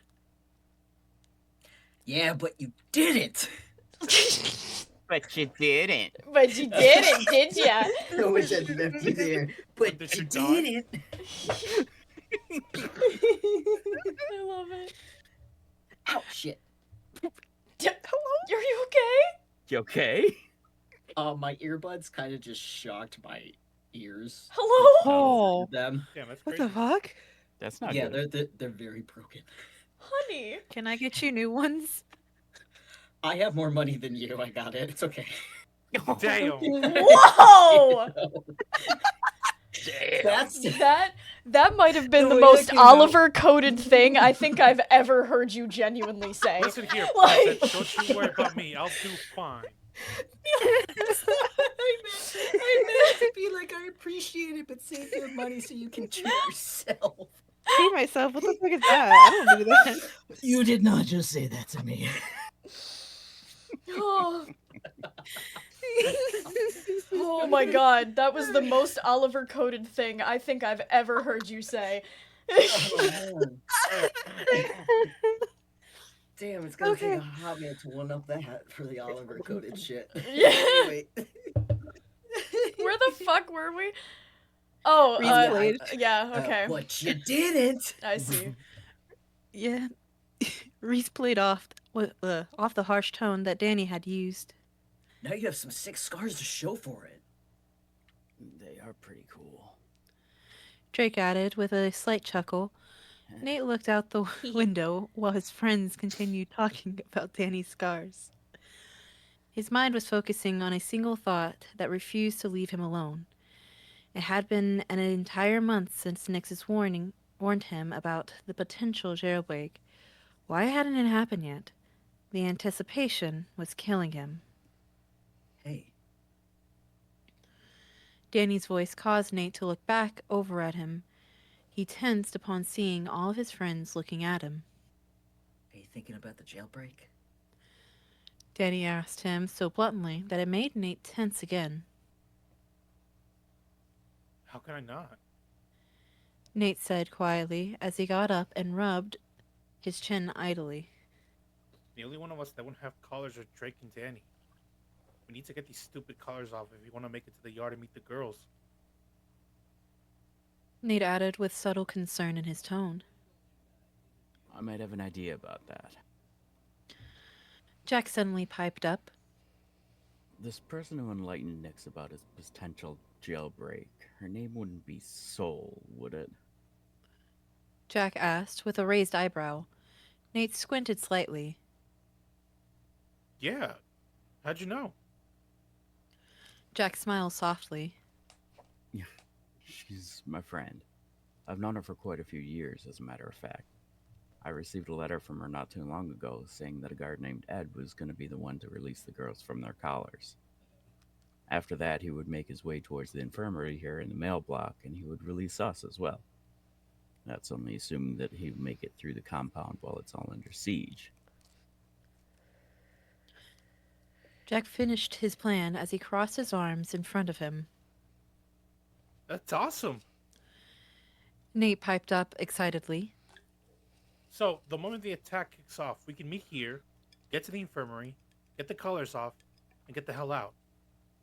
Sounds good? Nate looked at everyone, who nodded in agreement. Even though none of them knew when the attack was going to occur, it is always better to be safe than sorry. So we're going into a girl part, right? Do you want me to take over for a narrator? Yeah, that'd be cool. Yeah. That'd be pretty good, funny. Yeah. Probably. I'm okay with whatever. Don't worry, I got this. I'll do it real good. So Okay. anyway. Oh.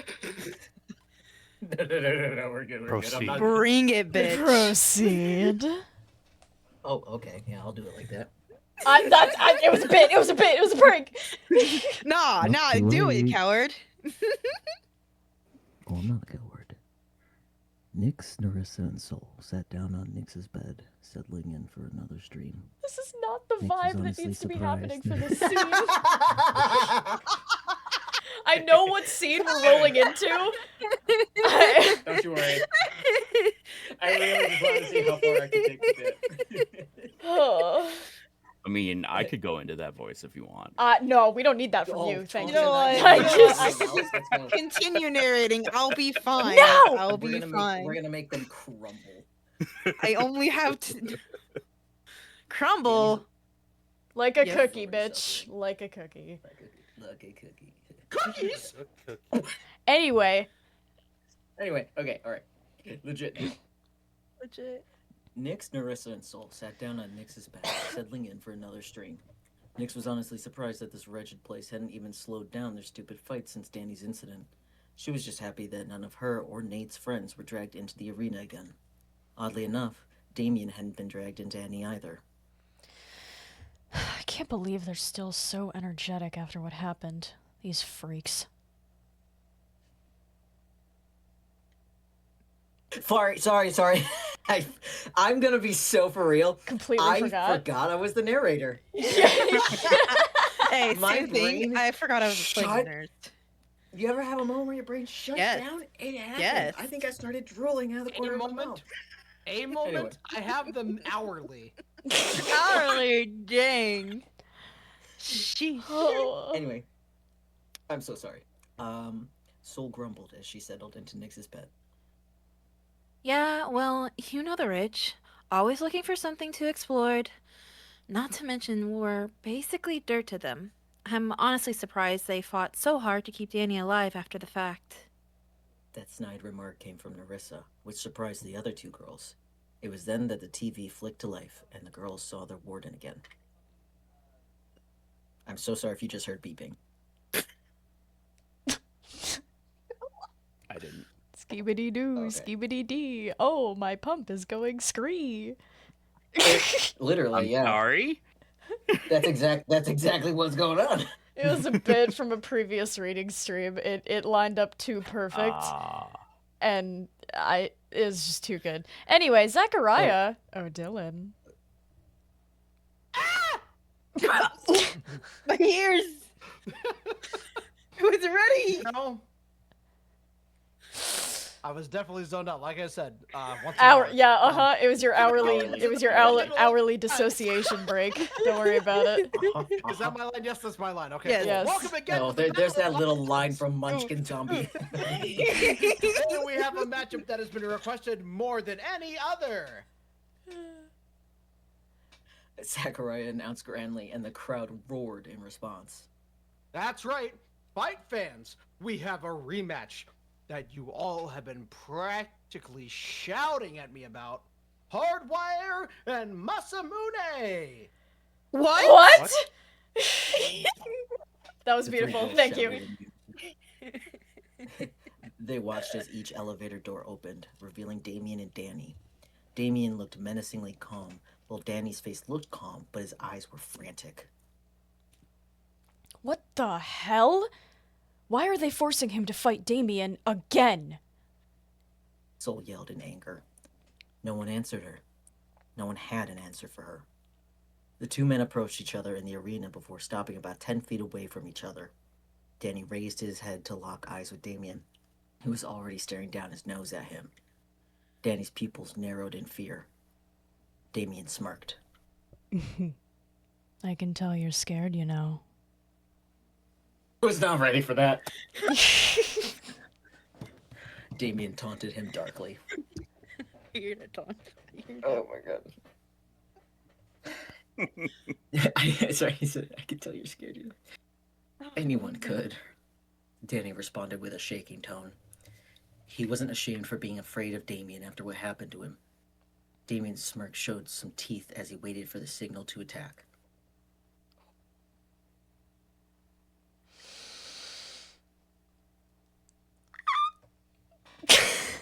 All right, are we going here? Here we go, fighting fans. 3, 2. Before Zachariah could say one, something strange happened. The power went out across the entire compound. The TV suddenly went dark as the power was cut. What the hell? Reese yelled out suddenly as he thrust his hands towards the black screen. A blackout? Drake asked anyone who would listen. Nate had a sickening feeling in his stomach. He looked at the window and his heart leaped into his throat. There were 3 large and long tendrils of pure shadow that stretched high over the arena before coalescing into a gargantuan tendril with a sharp point. Nate's eyes widened in horror when he realized it was about to stab down into the arena where Danny was. Fuck! Nate yelled as he stood up quickly, causing all of his friends to look at him. It's happening. They're attacking. Oh shit! Something's happening. Oh shit. Oh shit! Right, let's see. Anywho, the 4 guys ran down the hallway as the building shook with a low rumble. These shadows weren't just attacking the arena. They were attacking the entire compound, seeming indiscriminately. As they all ran down the hall, shadows burrowed their way through the walls, shattering the windows and cracking the stone floors. I don't know if I can keep bouncing between Danny, Reese, and narrator. It's fine. I can narrate. Yeah, this is a guy section, so Danny, you got it. Okay. All right. What's the plan, dude? Reach out at Nate as they ran. We have to get Denny before anything else. Then we can get to the infirmary to get the collars off. Nate, sorry, that's it. I had the opposite. No, brain it's bar. I forgot fine. I'm You were not so locked in, dude. It's I'm so locked I in to the point of love being you. so fucked up. I love you. I love you too. Nate responded. No one argued. At the moment, the window a few feet in front of them shattered as a body flew through it, halting them in their tracks. It was another prisoner, a random face they had seen in the halls, but the poor guy had bloody lacerations all over him. He was dead. Holy shit, these guys are not fucking around. Reese said quietly as they stared at the body for a moment. Then Danny's in more danger than we thought. Drake said quietly, the fear beginning to bleed through his normal leveled facade. Oh, hey! Sorry. Hey there, compadre. Hey there, stop. Sorry, my bad.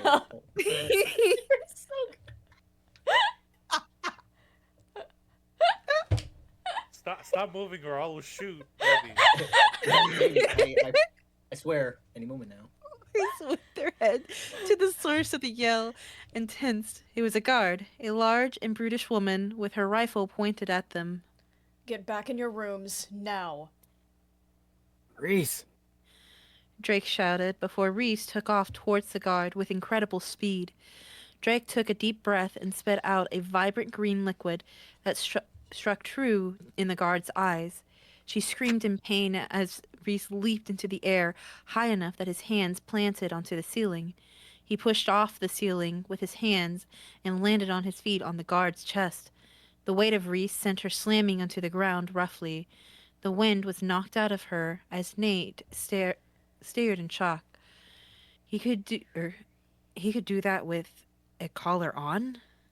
Let's go. Fuck yeah, you can. Shit.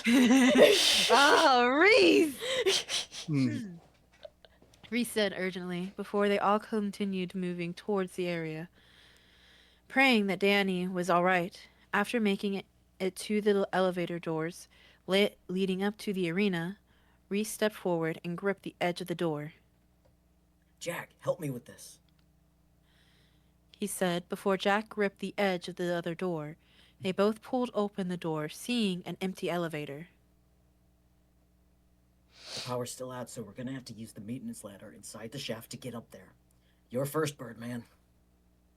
Reese slightly joked as he stepped inside and interlocked his fingers to give Jack a boost through the emergency hatch on the top of the elevator. Jack stepped in Reese's hands before he was boosted up and climbed out with little effort. Jack then leaned down and helped Nate through, then Drake, before Reese got up himself. They're so cool. I'm sorry. Thankfully, it was a short climb before Jack struggled a bit to pull open the elevator door that led into the actual arena. He looked into the arena, seeing nothing but darkness that caused him to strain to see anything. Jack quickly understood that they waited until dusk to launch the attack, so they had plenty of shadows to use. Even though Jack couldn't see much, he could clearly hear the frantic screams of the audience as the shadows murdered them. Do you see him? Reese shouted frantically. I can't see much of anything. Wait. Jack paused and squinted to cut through the darkness. He saw a sudden flash of white on the other side of the arena. A small smile graced his face when he saw Danny.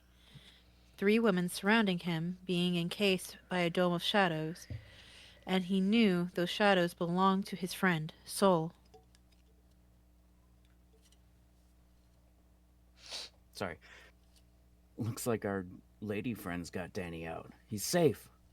We need to get to the infirmary to get these collars off, now. Jack said urgently before they all made their way down the ladder once more, hoping to get the collars off before they had to go into the yard. Oh! We are back to the ladies now. Alright. I got it. Are you locking back into the narrator mindset? I'm locking back into the narrator mindset. I got this. Let's see where I trip up this time. Okay, cool. Hell yeah. You got this, Pookie. It's an experiment. Oh, cheeky pee. It's what? It's an experiment. Yee. Who wants to be middle-aged man Ed? I want to try him. Is he gonna be Southern? You Listen, best that's believe always- it, darling. Oh shit! Wrong Hey, yo, Southern. this- Ah. Treat me like that. Holy fuck. My good sir. Take me out on a date first. Oh, that's a promise, darling. All right. Kick it off. Anyway. Kick it off there, Chief. Kick it off. Oh, you kick it off, actually. Oh yeah, this is my line. No, you kick it off. No, you. Oh boy. All right, girls. I've held on my end. You all get the hell out of here, far away from this place. Ed said to them quietly as he unlocked Nick's and Soul's collars. I need to get to the mail block so I can hopefully release your friends. Thank you, Ed.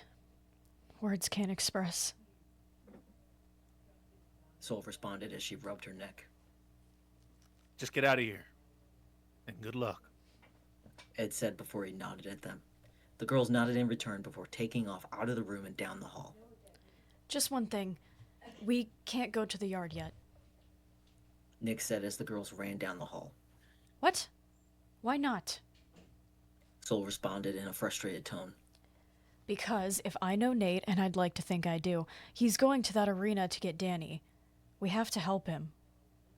Nix responded. Soul groaned in annoyance again. She knew that this meant she may have to see her brother again after all this time. When the girls reached the arena elevators, they saw the bodies of guards and prisoners alike littering the halls, blood coating the floors and walls. Oh my gods. Who the hell is your family, Soul? Nerissa sounded sick as the girls approached the elevator doors. The Erebus Mafia. Ruthless shadow weavers who believe that anyone not gifted doesn't deserve to exist. Soul sounded disturbingly casual. That's horrible. But why kill the other prisoners too, if that's what they believe? Nix asked as she looked around. Because, even if you are gifted, you have to prove you deserve it.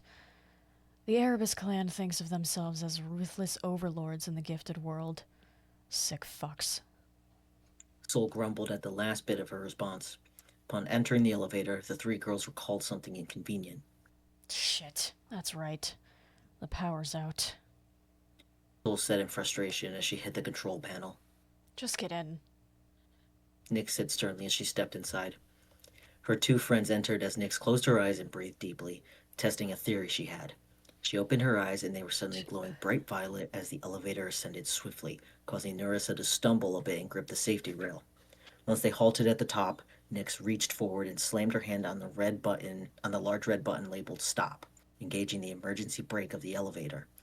Soul and Nerissa each grabbed the edge of a door and pulled them apart with a groan of exertion.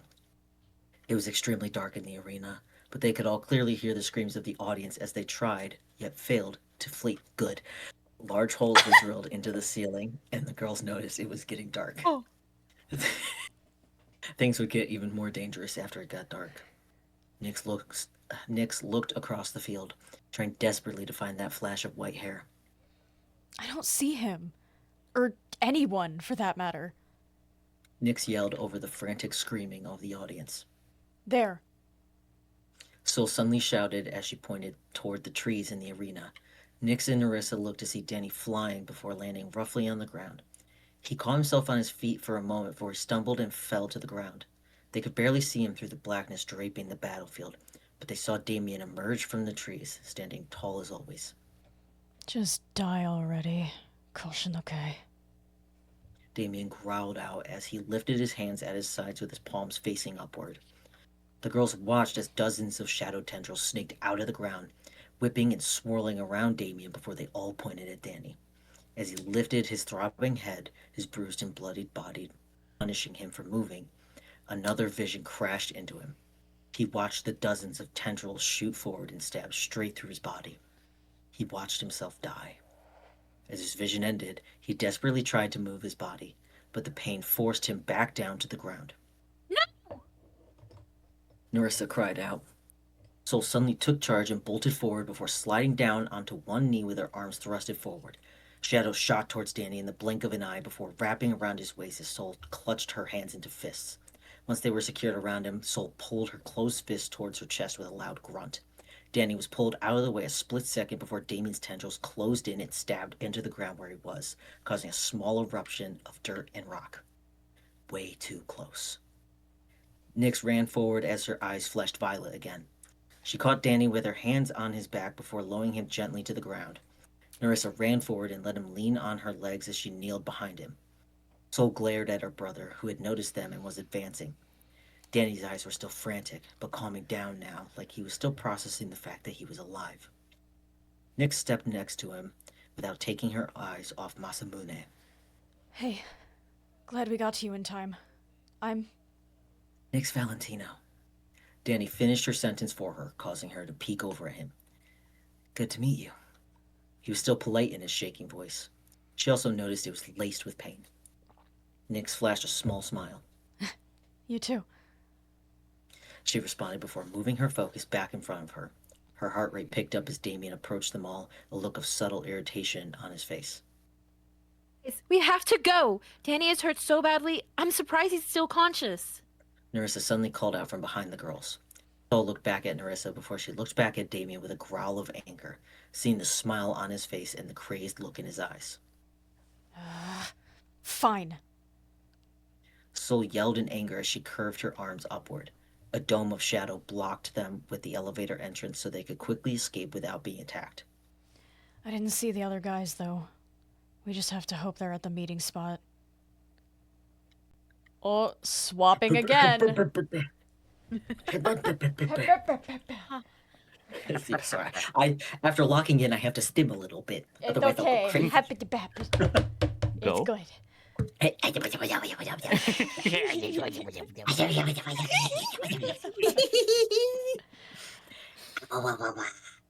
that's one of my favorite ones. Wee wee wee. No, no, no. Anyway. Okay. Dammy. Okay. I think we're good. You ready? Yeah. You are Miss Narrator again. Okay. The guys sprint down the hall. I'm so this song. Okay, Luck. Ooh, do it. Oh, okay. The guys sprint down the halls towards the double doors that led to the yard. The guard that Jack mentioned, Ed, had kept his promise of releasing them from the wretched college.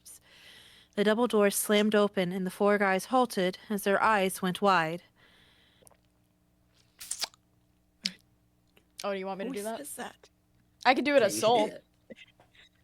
Sure. I forgot. When the Erebus clan attacks, it'll be a bloodbath. There were bodies everywhere. Prisoners and guards alike. The dirt was soggy with blood. Nate looked across the yard before a particular body caused him to take pause. Matt's body. No way. Not him, too. Nate said quietly, remembering how kind he had been towards him, how he was the reason he was warned about this attack at all. Nate. Jack spoke up, pulling him from his thoughts. I'm upset about it too, but we need to focus on us right now. Jack paused before he flexed his arms downwards and grunted stiffly. Large and black wings sprouted from his shoulder blades, causing everyone to take a step back. You guys need to cross the yard. I'll keep you covered. Move it! Yes, He sir. said before his wings... his wings... Don't laugh like that! Come on, we're almost there, guys. We're almost there. Before his wings slammed down and Jack soared into the air. Nate, Reese, and Drake watched in awe as for a moment before dashing across the yard. They all gathered in the corner of the outer wall of the building, and as Jack flew, acting as distraction, as he shredded through the shadow tendrils with his hardened wings. Nate looked around the yard frantically. His pulse increased as each second passed without seeing the girls. Suddenly, a voice called out faintly in the still night. All right, go. An unfamiliar voice called out before the three guys saw a flash of vibrant crimson hair, just like Damien's, and they all tensed. In the night's darkness, it was difficult to make out any other features. When the figure landed on the ground, with the help of some shadow tendrils, they flipped their head up, and Nate realized the hair was too long to be Damien's, and they were far too short. Soul. Nate whispered to himself in relief. Then he paused quickly. His pulse quickened when he saw a figure that he immediately recognized shoot up from behind the red wall before Soul caught him in a net of shadows. She lowered him from the net. Daddy immediately dropped to his knees and leaned against the brick wall. He clutched his side and leaned his head down. Nate quickly realized he was hurt. Badly. Annie! Reese suddenly called out before he ran towards him. Drake and Nate followed closely. When they reached the two, Nerissa was coming over the wall before Soul caught her in the same way she caught Danny. Dude, what happened to you?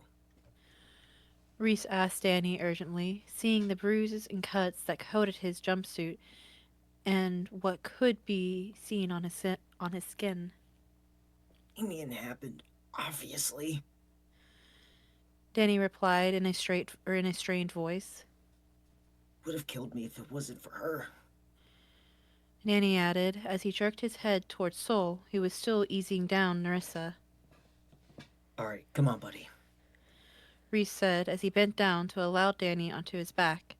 Danny groaned as Reese lifted him, just as Nyx launched herself over the wall and landed on the ground like it was nothing more than a short hop. A warm smile spread across Nate's face as he watched the violet glow fade from her eyes. Oh, it is so good to see you.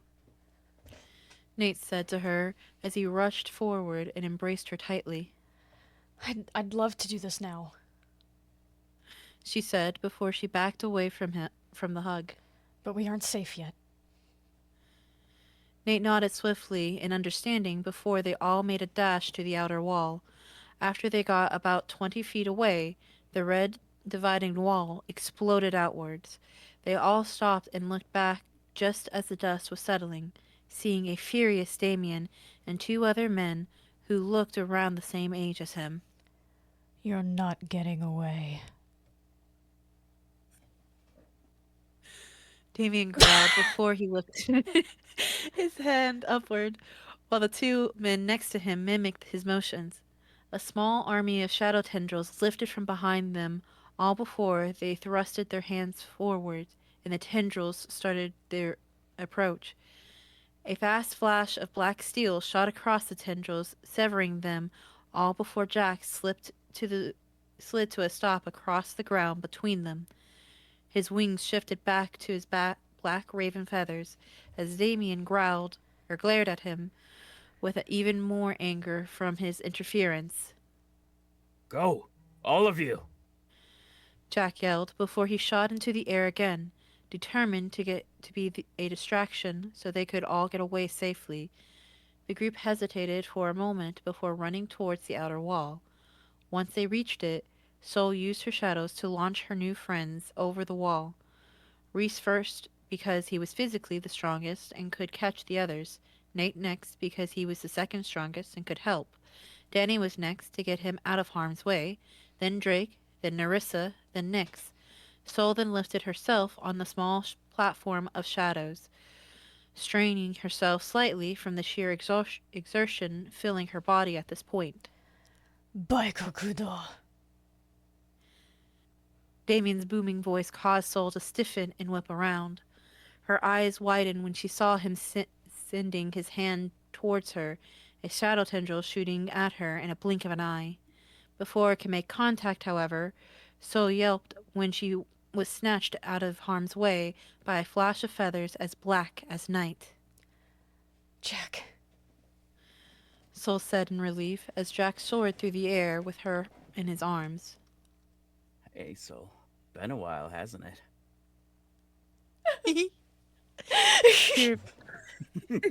Toronto, they're just babies.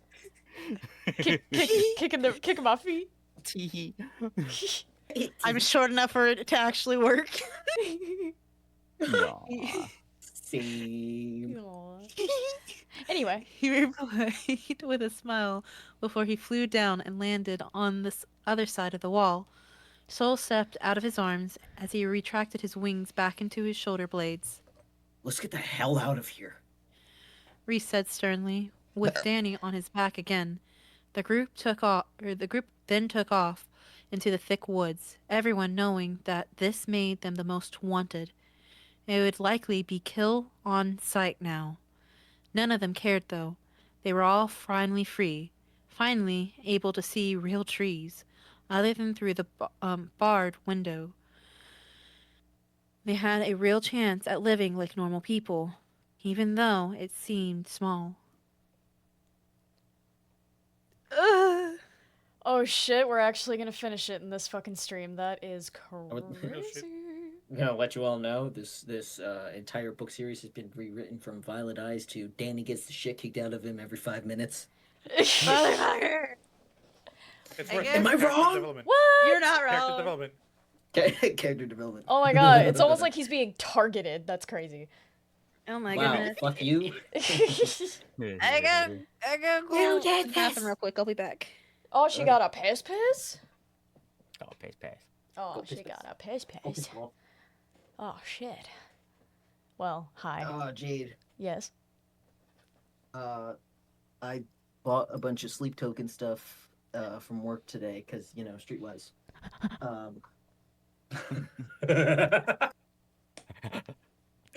Oh my god. I'm literally wearing sleep token pajama pants as we speak. I got the shorts. Fuck you. Wow. All right. Love it. Oh god. So I got that and a couple shirts, and it was originally $85. But here's the thing. Streetwise, 3 coupons, $15 gift card because we won that contest. I spent $10 today. What? Yep. That's kind of hot. I feel good. I feel good. Yeah, I feel good. Oh Damn, that's my pretty god. good. That's whack. What the fuck? Wild. Also, I love Jack so much. Oh my god. I like him. That's who I'm Jack's really so kicking my heels together for. Oh shit! Oh, another Jack fan. Okay. No, I understand. Alright. I know Listen, you. I'm I just know saying. you saw his official art. God damn. Oh yeah. Oh, shit. Okay, well, how do you think it would go if Oliver and Jack met? I feel like Oliver would look at him and immediately go, "I usually top, but for you, I'd bottom."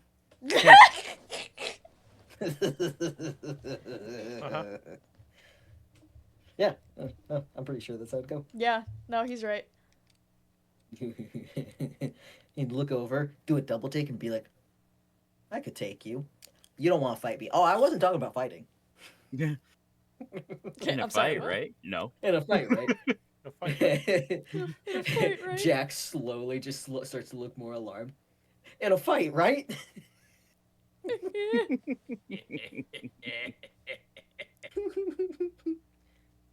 Jack is far too serious for Oliver to be into him, I feel. I don't know. I feel like Oliver would take it as a challenge. Be like, this guy just does not know how to loosen up. I can get him there. Oh my god. You Hi. can lose Oh, What the fuck shit. did I come back to?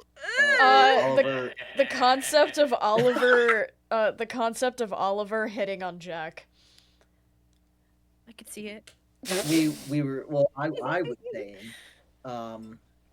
it would absolutely be a whole, like, I usually top, but I'd absolutely bottom for you, and I can take you. Ooh. You don't want to fight me. Oh, I wasn't talking about fighting. Yo. Yeah, Yes, shit like that. sir. Be like, oh, he's too serious. I can fix that though. I'll get him to loosen up. Huh? Huh? In what way? Yes. Yes. So, I still had party clothes on, so I had to change my clothes. That's okay, buddy. I Okay. have, Is this I So have my new shirt on. I'm a this fucking is delight. the final chapter of the book. Yippee. Whippy! Did it? However, there are no segmented sections anymore. It is now just male and female. We're all together. The gang's all here. So So who wants to be the narrator? all right, don't everybody jump at once. And Well, Yeah, don't worry, don't worry. Okay, I okay. can, because I only have one person. Here's what's gonna here. Who's No. voicing people as characters in the chapter, and who is Me. I got Reese and Danny. I have Narissa. I got have Nate. I have Nyx. I have Drake and Jack. Oh, yeah, Dylan. I mean, if do you want? Yeah. Dylan. That's why I was bringing it up. It's like, does anyone not have characters they're doing? Because I can do it if you know what I mean. Yeah, you know what I mean. You can do it, buddy. I believe in you. Hi, Felix. That's what I sound like when I actually flirt. What the? Sea lion. I've heard you flirt. I don't believe Yeah, I was it. about to say, You've why would heard you me. lie to my fucking face, Just dude? a sea lion. You've heard me flirt In with a friends. You human want to know suit. what it's like when I flirt with someone I like? I just go. Exactly. That's me. Hey, Pookie. Hey, Chapter baby, 19. how you doing? Still Everyone chewing do on a that. pen. Burger King foot lettuce. What? What? Huh? What the fuck? You may fire. Anyway, this chapter. Yeah, you may Alright. fire one ready. Chapter 19. Am I right? I have the storm. Yeah. The group charged through the woods, with Reese taking point, even though he was carrying Danny on his back. He seemed to really be in his element as he weaved through the trees and low branches. After a safe distance had been put between them and the compound that kept them prisoner for so long, they felt it was safe enough to take a short breather. Reese let Danny off of his back and immediately sat on the grass, leaning up against a tree with a pained groan as he held his side. I'm gonna see if I can spot some shelter. Jack said before his wings sprouted out of his back again and he slammed them down, shooting off into the air. Nate quickly turned to Nyx. Now? He asked hopefully. Nyx smiled softly. Now. She replied with a soft chuckle before she stepped towards him and hugged him tightly. As they were having their reunion, Narissa kneeled down next to Danny. I know this is going to sound weird, but can you open your jumpsuit? I want to look at your wounds. Narissa asked. Bold Narissa. Meekly. She didn't know who this guy was, but he was badly injured and she knew she could help. Thank you, but I'll be okay. A harsh cough interrupted Danny, and he quickly brought his hand up to cover his mouth. When he brought his hand back down, he saw blood on his palm. Or maybe not. He added with a hoarse voice. Narissa swallowed her anxiety as Drake kneeled down on the other side of Danny, while Reese stayed standing. Please, let me look. Narissa asked him again, adding some honey to her tone. Danny only responded by unzipping his jumpsuit to his lower abdomen and pulling it open. Narissa's breath caught in her throat when she saw the dark bruises and cuts that coated his body. Holy shit, what did he do to you? Drake asked quietly, almost sounding rhetorical, but Danny answered it anyway. Beat the shit out of me, Drake. Obviously. Danny responded as Narissa looked at him, waiting to say something. Danny looked over at her to signal that it was her turn to talk.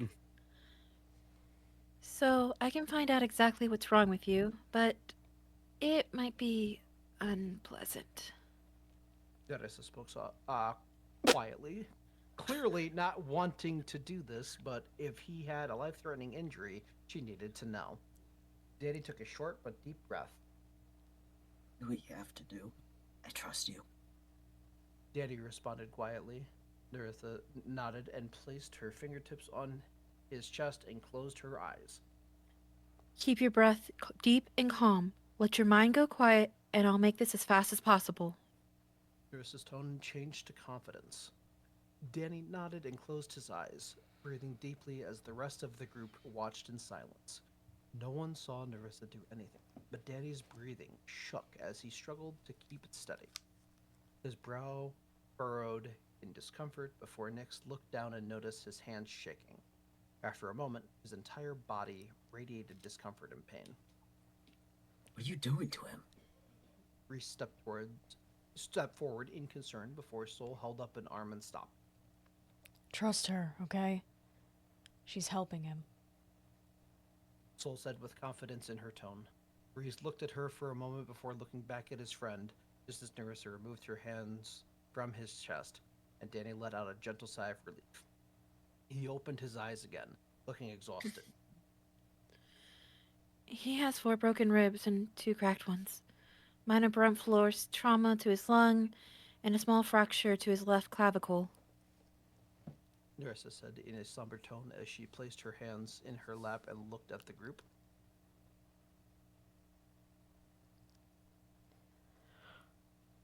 What the hell? Nate asked quietly. Oh, I can manipulate water, and there's water in people's bodies, so I use my ability to manipulate the water in his body and tissues. Injuries radiate heat, so I isolate the part of his bodies that was radiating the most heat and found the injuries there. Nerissa said with a slightly cheery tone. Whoa. I didn't know you could do that. Nyx said to her friend. Good to know we have a doctor in the group. She teased her friend a bit. Hilarious. Nerissa chuckled slightly. The good news is that he won't die in his sleep. The bad news is if I want to heal him, I need a water source. She said in a slightly embarrassed tone. After a moment of silence, Jack swooped down and landed on his feet, causing a gust of wind to assault them all. So, good news. I guess the Erebus clan has retreated from the compound. Another set of good news. I'm pretty sure they didn't leave a guard alive. That's supposed to be good news? Nerissa asked sarcastically. For us, yes. Now, the final set of good-ish news. I saw an abandoned building off near the edge of the woods, towards the city. It looked like an abandoned apartment building, maybe a former den for the homeless. But it's going to be about an hour walk. Jack finished as he looked at the group. Well, I can probably still carry Danny. He weighs like nothing. Right, dude? Reese said as he turned to look at his friend, who was already passed out from his exhaustion. Oh, damn it. Okay, we should get going. Reese said as he bent down. Drake helped ease Danny onto his back again. Hey, Jack. Nate turned to him as the group started walking. What about Zechariah? Was he killed? I didn't see him, dead or otherwise. I'm assuming he was taken to safety the moment they attacked. Rich people get perks like that. Jack responded as his wing retracted into his back. Jack Fonte. Sorry, scene change. Scene change. The group just hears that in the distance, just echoing like someone shouted it. Scene. What the fuck was that? Nice. All right. After almost an hour of walking, the group finally cleared the forest and took cover behind a few trees on the edge of the tree line. Okay, there's the building I saw. Jack whispered as he nodded his head towards a large building with few windows. The windows it had were broken or boarded up. Looks clear. Go quickly. Nate whispered to Reese, who immediately dashed toward the building with Danny still on his back. He made it to the building, so he was out of sight to anyone driving down the road on the opposite side of the building. Reese had to adjust Danny on his back when he started slipping. The movement caused Danny to jolt awake and make a pained groaning noise.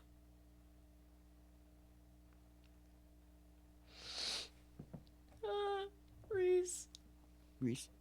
Sorry. Oh. Sorry, man. We're almost in. Just hang on.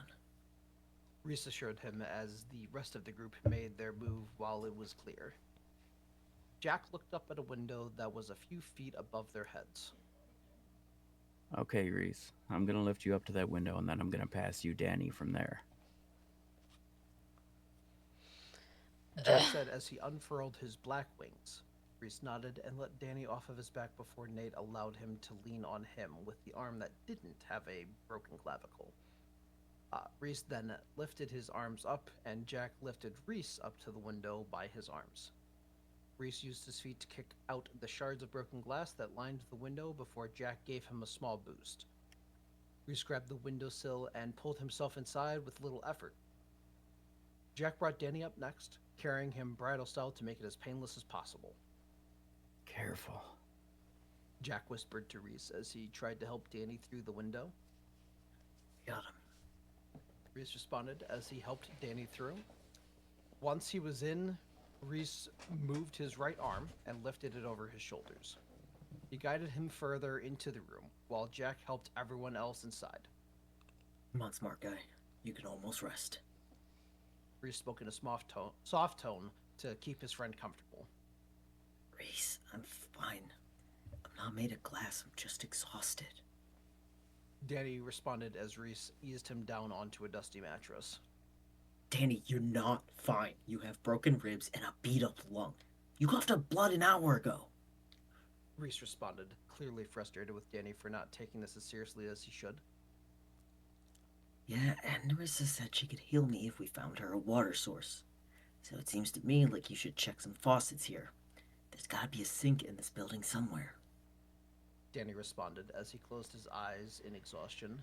It was then that Jack was climbing into the window himself after lifting everyone inside, while Reese went off in a different room to look for a sink. How are you feeling? Teresa asked Danny as she sat down next to the mattress he was on. In pain. Danny responded bluntly. Reese is looking around for that water source of yours. Good. Teresa responded as everyone was sitting down in a small semicircle. Found one! Called out from down the hall. I'm sorry. The song started sending me off, and then you threw that. I'm like, I'm gone. Goodbye. I think this I'm song so is sorry. great to play right now, actually. Of course you do. Yeah. Anyway. Did you say the Reese called out part, or...? Yeah. Okay, just making sure.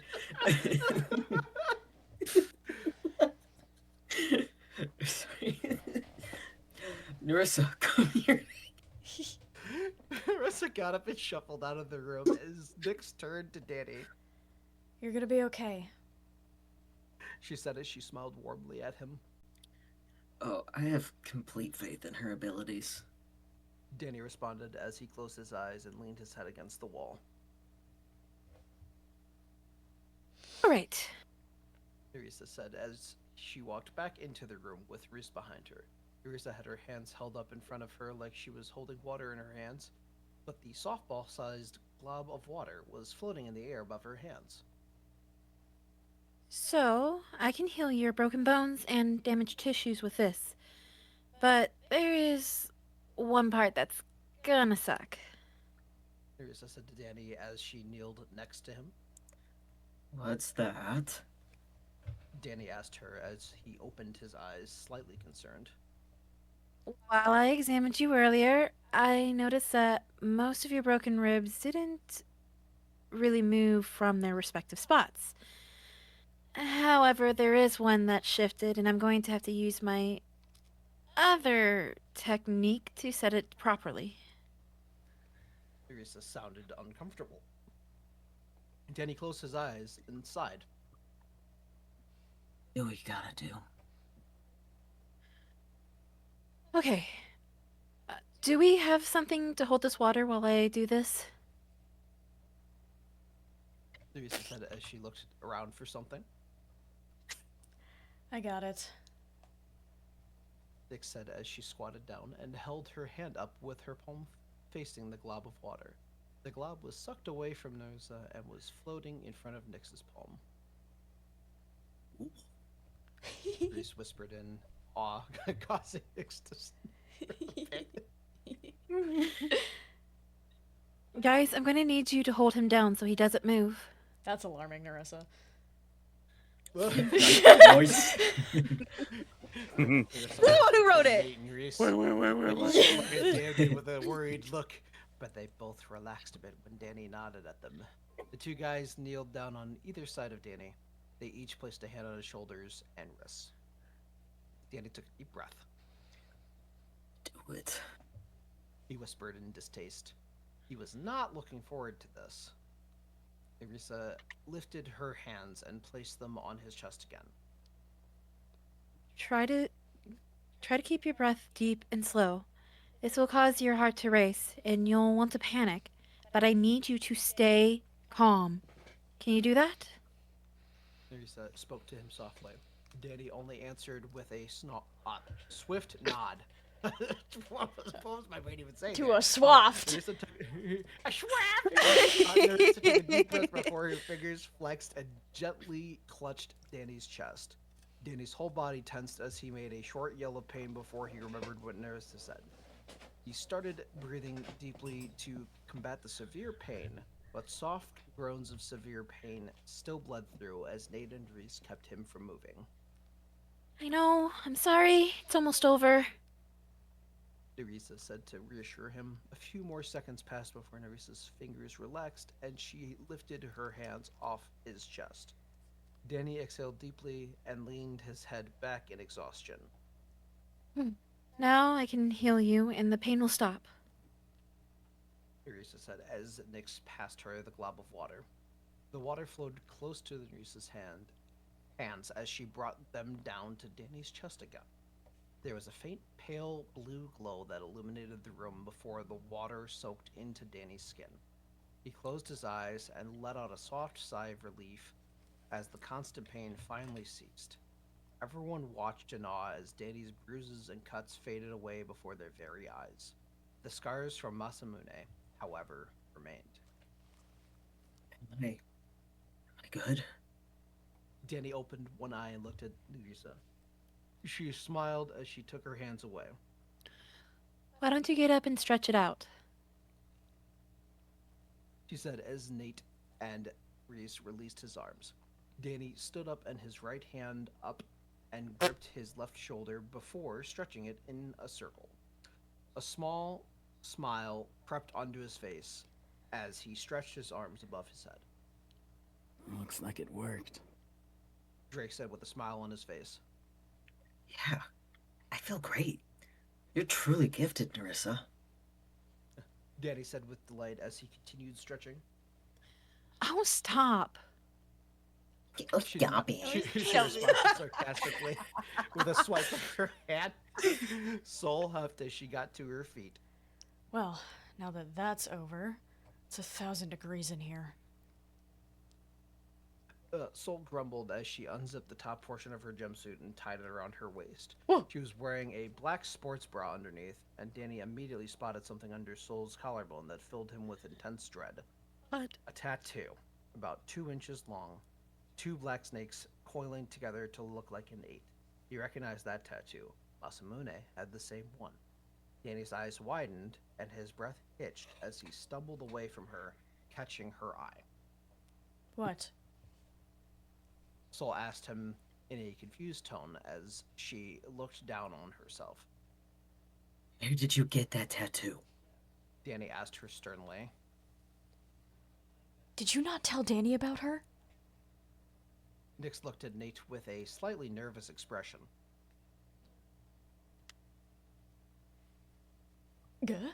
Nate's eyes widened in surprise before he stood up and clapped his hands once.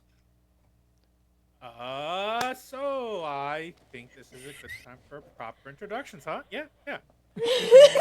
Weird. Nate gestured to the redhead in front of him. Soul, why don't you start? Hot as lava, but just as thick. Soul glanced back at Danny's hard expression before she took a deep breath. Okay, fine. My name is Soul. Erebus. She had a defeated expression when she said her last name. Oh, no shit. Reese said with a tinge of disbelief. I want to say this quickly. I am not like them. In fact, I despise them with every cell in my body. I already hated enough that I'd look like my wonderful brother. The Soul looked away in anger. Oh yeah, he seems like a real good guy. Reese said sarcastically. Thought you looked familiar. I got a pretty good look at him. Danny As said, you can as he see. gestured to the scars. You want to know how I got these? Jesus Christ! You wanna know how I got these scars? Not really. No. Oh, God. Anyway. Yeah, Crazy. why do you think I saved your ass? Soul shot back with a little more attitude than she intended to use. Danny's eyes widened a little. Oh, right. That was you. Thanks, by the way. Danny sounded slightly ashamed. Forget it. I didn't want to watch my brother mercilessly kill another innocent person. Soul's tone dropped suddenly. Danny, your turn, buddy. Reese said as he shoved Danny's shoulder playfully. Danny scoffed at him before turning to face the rest of the group. I'm Danny Aleta. IQ 196, Capricorn. What's up? Nick said as what's she good? held out her fist. Danny snorted slightly as he fist bumped her. My ability's super prediction? I originally thought that I could just find out the combination of an electronic lock in seconds, but recently I've started getting these visions warning me of life-threatening events. I've only seen two so far. One when Masamune ran me through the first time, then again right before Soul saved me. From what I guess, this is a new development in my ability, or everyone else I've ever fought had no intent to kill me. Wait a minute, there it is. Danny said as he pushed up his glasses. He seemed to be lost in thought, so Reese piped up to keep the introductions going. Well, hey, I'm Reese. I don't know what the hell my IQ is, but I'm a Leo. Reese said before he looked at Narisa and winked with a click of his tongue. Narisa held back a small smile. As you can see from my beautiful eyes, I'm basically a human cat. I have crazy speed and agility, and if I get pissed enough, I can grow claws and fangs. I haven't really been able to get that to happen when I'm not pissed off, though. Reese flexed his fingers a little, as if trying to bring out claws before making a disappointed face. You'll get it, dude. Especially now that we have time to practice. Drake said before he turned to the group. I'm Drake, Scorpio, and I'm pretty much the snake version of this guy. Drake said as he jerked his thumb towards Reese. I can harden my skin and spit venom, or I can bite someone and poison them that way. Drake was silent again after that. You don't really talk much, do you? Nyx asked as she turned her head to face him. Not really. Your turn. Drake answered her flatly. Okay. I'm Nyx, Capricorn. She and Danny bumped fists again. I originally thought my ability was telekinesis, but thanks to Mr. Smart Guy here, I guess it's actually gravity manipulation. So that's neat. You go. Nyx finished as she poked Nate. Oh, I'm Nate. Hello. I'm a Libra, and I can hear people's thoughts and speak inside their heads. I can also control people's bodies for a few seconds if I lock eyes with them. What about you, big guy? Nate turned to Jack. Well, I'm Jack. Pretty sure you ladies knew that already, considering you're friends with Soul. Oh. Jack said as he shot Soul a coy smile, to which Soul restrained a smile. I'm an Aquarius. Not really sure why we're sharing our signs, but I think it's pretty obvious what my ability is. Jack shrugged as he looked at Nerissa. Nerissa. Oh, it's my turn. Okay, hey, I'm Nerissa. Also, Leo. She said as she glanced at Reese and fist bumped him as he let out a small Hell yeah. hell yeah. Hell smile. yeah. I saw the quotes and I just immediately stopped talking. Yeah, no, you're fine. Oh, dear goodness. I can control and manipulate water, as well as freeze or boil water. Blah, blah, blah. As you all saw, I can find internal injuries and heal them. Okay, well, great. Everybody knows each other now. Obviously, we have a lot that needs to be discussed, but frankly, I'm exhausted. I assume everyone else is as well, considering the day we've had. We can have a meeting in the morning and go for a game plan. Nate said as he looked at everyone. Everyone looked at each other and mutually agreed. There's only one mattress, though. Nick said quietly as she looked at the mattress that Danny was sitting on. I'm sure there's more littered around the place. We can figure it out. Danny responded to her as he walked out to find some. Reese followed him. Here, Nick. For right now, take this one. Get some sleep. Nate said to her in a gentle tone. Finally. Sleep. Nick said with a tired tone as she crawled into the dusty mattress. Yo, Nate, come here. Nate looked up when he heard Reese from the other room. Nate groaned before he got up off the floor and went to the next room. Oh my god, I can't wait for this. I'm sorry, this is one of my favorite scenes. I'm sorry. I'm all right. What is it? Nate said as he walked into the room. He stopped when he saw Danny and Reese standing there, with their arms crossed and staring at him. Why do I feel like you're staging an intervention for me? I mean, come on, guys. I can stop whenever I want.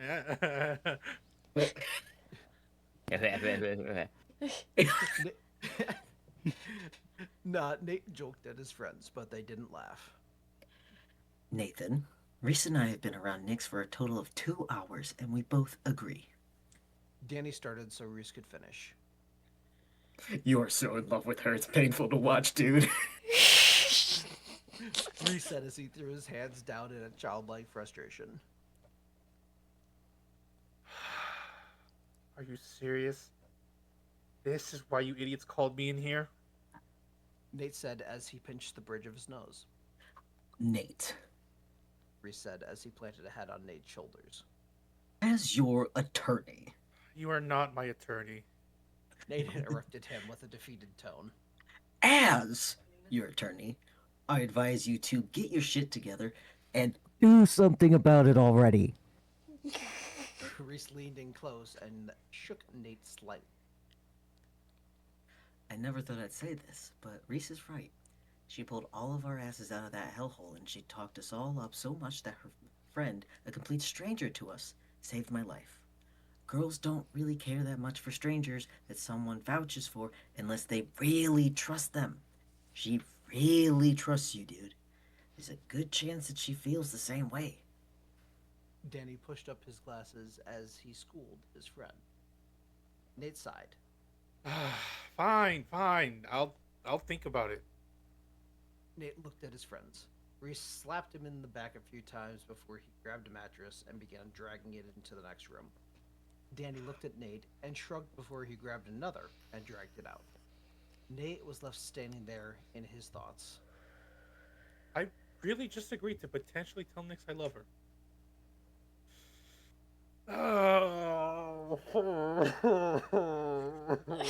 Oh, bless his heart.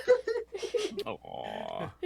Nick Oh, groaned poor out as he baby. wiped his face with his hand. Ooh, somebody's gonna have to step up for this voice. Oh, Which my one? voice can't go that low, but I can try. To be fair, Oh, it doesn't right. necessarily have to be low. Just How about this? no. I mean, so here's the narrate it.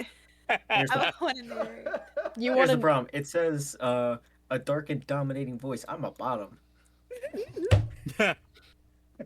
Yes. Okay, I so love Togs. this part. This is really fun. I got this. Yeah, my baby Togs. Danny, let's go. are you want to narrate? Are you volunteering? Okay. I can picture you nodding your head eagerly, like a kid Yeah. at a candy store. Yes, She is. I believe in you. Take I it can away. I can be the random dude. I can be the random dude. Is there a yes? Okay, yeah, sure. Yeah, you got it. Yeah, I can see it right now. Yeah, I There's a see it. random I got it. Yeah. The man. The man. Oh man. Go ahead, Danny. Anyway. A man sat at a large desk, expertly carved out of rosewood, in an unknown location. He was in a pitch-black room, save for a small lamp on the desk giving pale yellow light for him to see. The older man was writing something down on a piece of paper. The black nameplate on the center of his desk read Kuroi Kage, the head of the Erebus clan. He sat in silence before a soft knock could be heard from his large wooden doors on the other side of his massive office. Enter. Oh.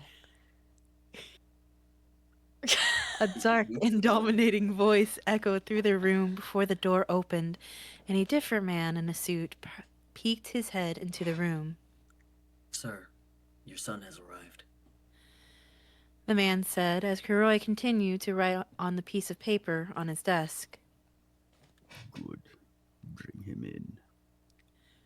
Kuroi said darkly, I before can the hear door the shut smile in again. Danny's voice. I'm sorry. Me too. I love it here. Stop! We're never gonna get past it. I love it here. I had to hit my cheek so I could stop smiling. I mean, never mind. I can do that for you. Ah! Yeah, God damn it, Togs. Please do. I'm not doing it with my hand though. Oh. Let's go. Honk. Let's go. Like, Let's go. Girly pop. Am I the girly pop? I can be a girly pop. yeah, you can. Okay. Yes. It opened. I cannot get the sentence. Slay Okay. queen.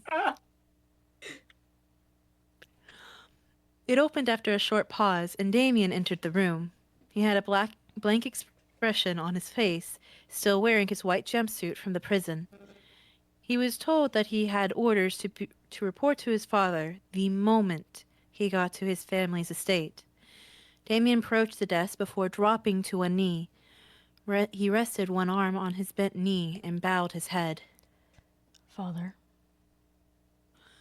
Damien said flatly, while Kuroi stayed silent as he continued to write on his piece of paper. After a few minutes, Kuroi finished what he was writing and placed his pen gently on the desk. Damien. Kuroi said darkly, causing Damien to tense. It has come to my attention that you had Soul in your sights twice, and you let her escape. Kuroi said as he interlocked his hand on the desk in front of him. Damien lifted his head to look at his father. My apologies, Father. She had gathered more allies than I anticipated. That's not what I asked, Damien. Kuroi interrupted him with an anger in his tone as his hazel eyes darkened on his son. He placed his hands on his desk and stood up slowly. Damien tensed before he quickly bowed his head again and stared at the ground with wide eyes. He kept his head down as he heard his father's footstep approach until they stopped right in front of him. You had Soul in your sights. 2 times. And you let her escape. That girl has abandoned her family. She abandoned her honor. She abandoned you. Damien's hands clenched into fist and shook with sudden anger. She cannot be allowed to continue breathing. You need to do better, Damien. He spoke sternly, sending another wave of fear through Damien as he heard a soft whooshing noise. He could feel the subtle pinch of a sharpened tendril of black shadows pointed on the back of his neck. I will not tolerate failure. Damien swallowed. I need a second. Okay. Yeah. Need a second to swallow? Damn, what? I'm already swallowing. What? What the hell? I needed Let's be water. real. She doesn't need a minute to swallow. Anyway, I'm a lot faster than that. Yes, Oh, Father. I know. Oh, you need me to read that again? Okay. Yes, please. Okay. Yes, Father. He responded, not showing a single ounce of fear in his voice. Damien then heard his father retract the shadow tendril swiftly. Good. Leave me. I've work to do. Croy said as he turned around and walked back over to his desk. Damien stood up and left the room to go change out of the white jumpsuit, rubbing the back of his neck as he left the room.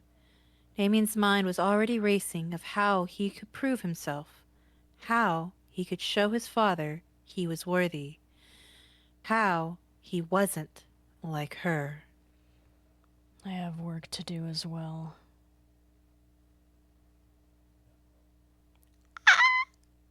We're done! Yeah. Got it done in 2 parts. Hot damn.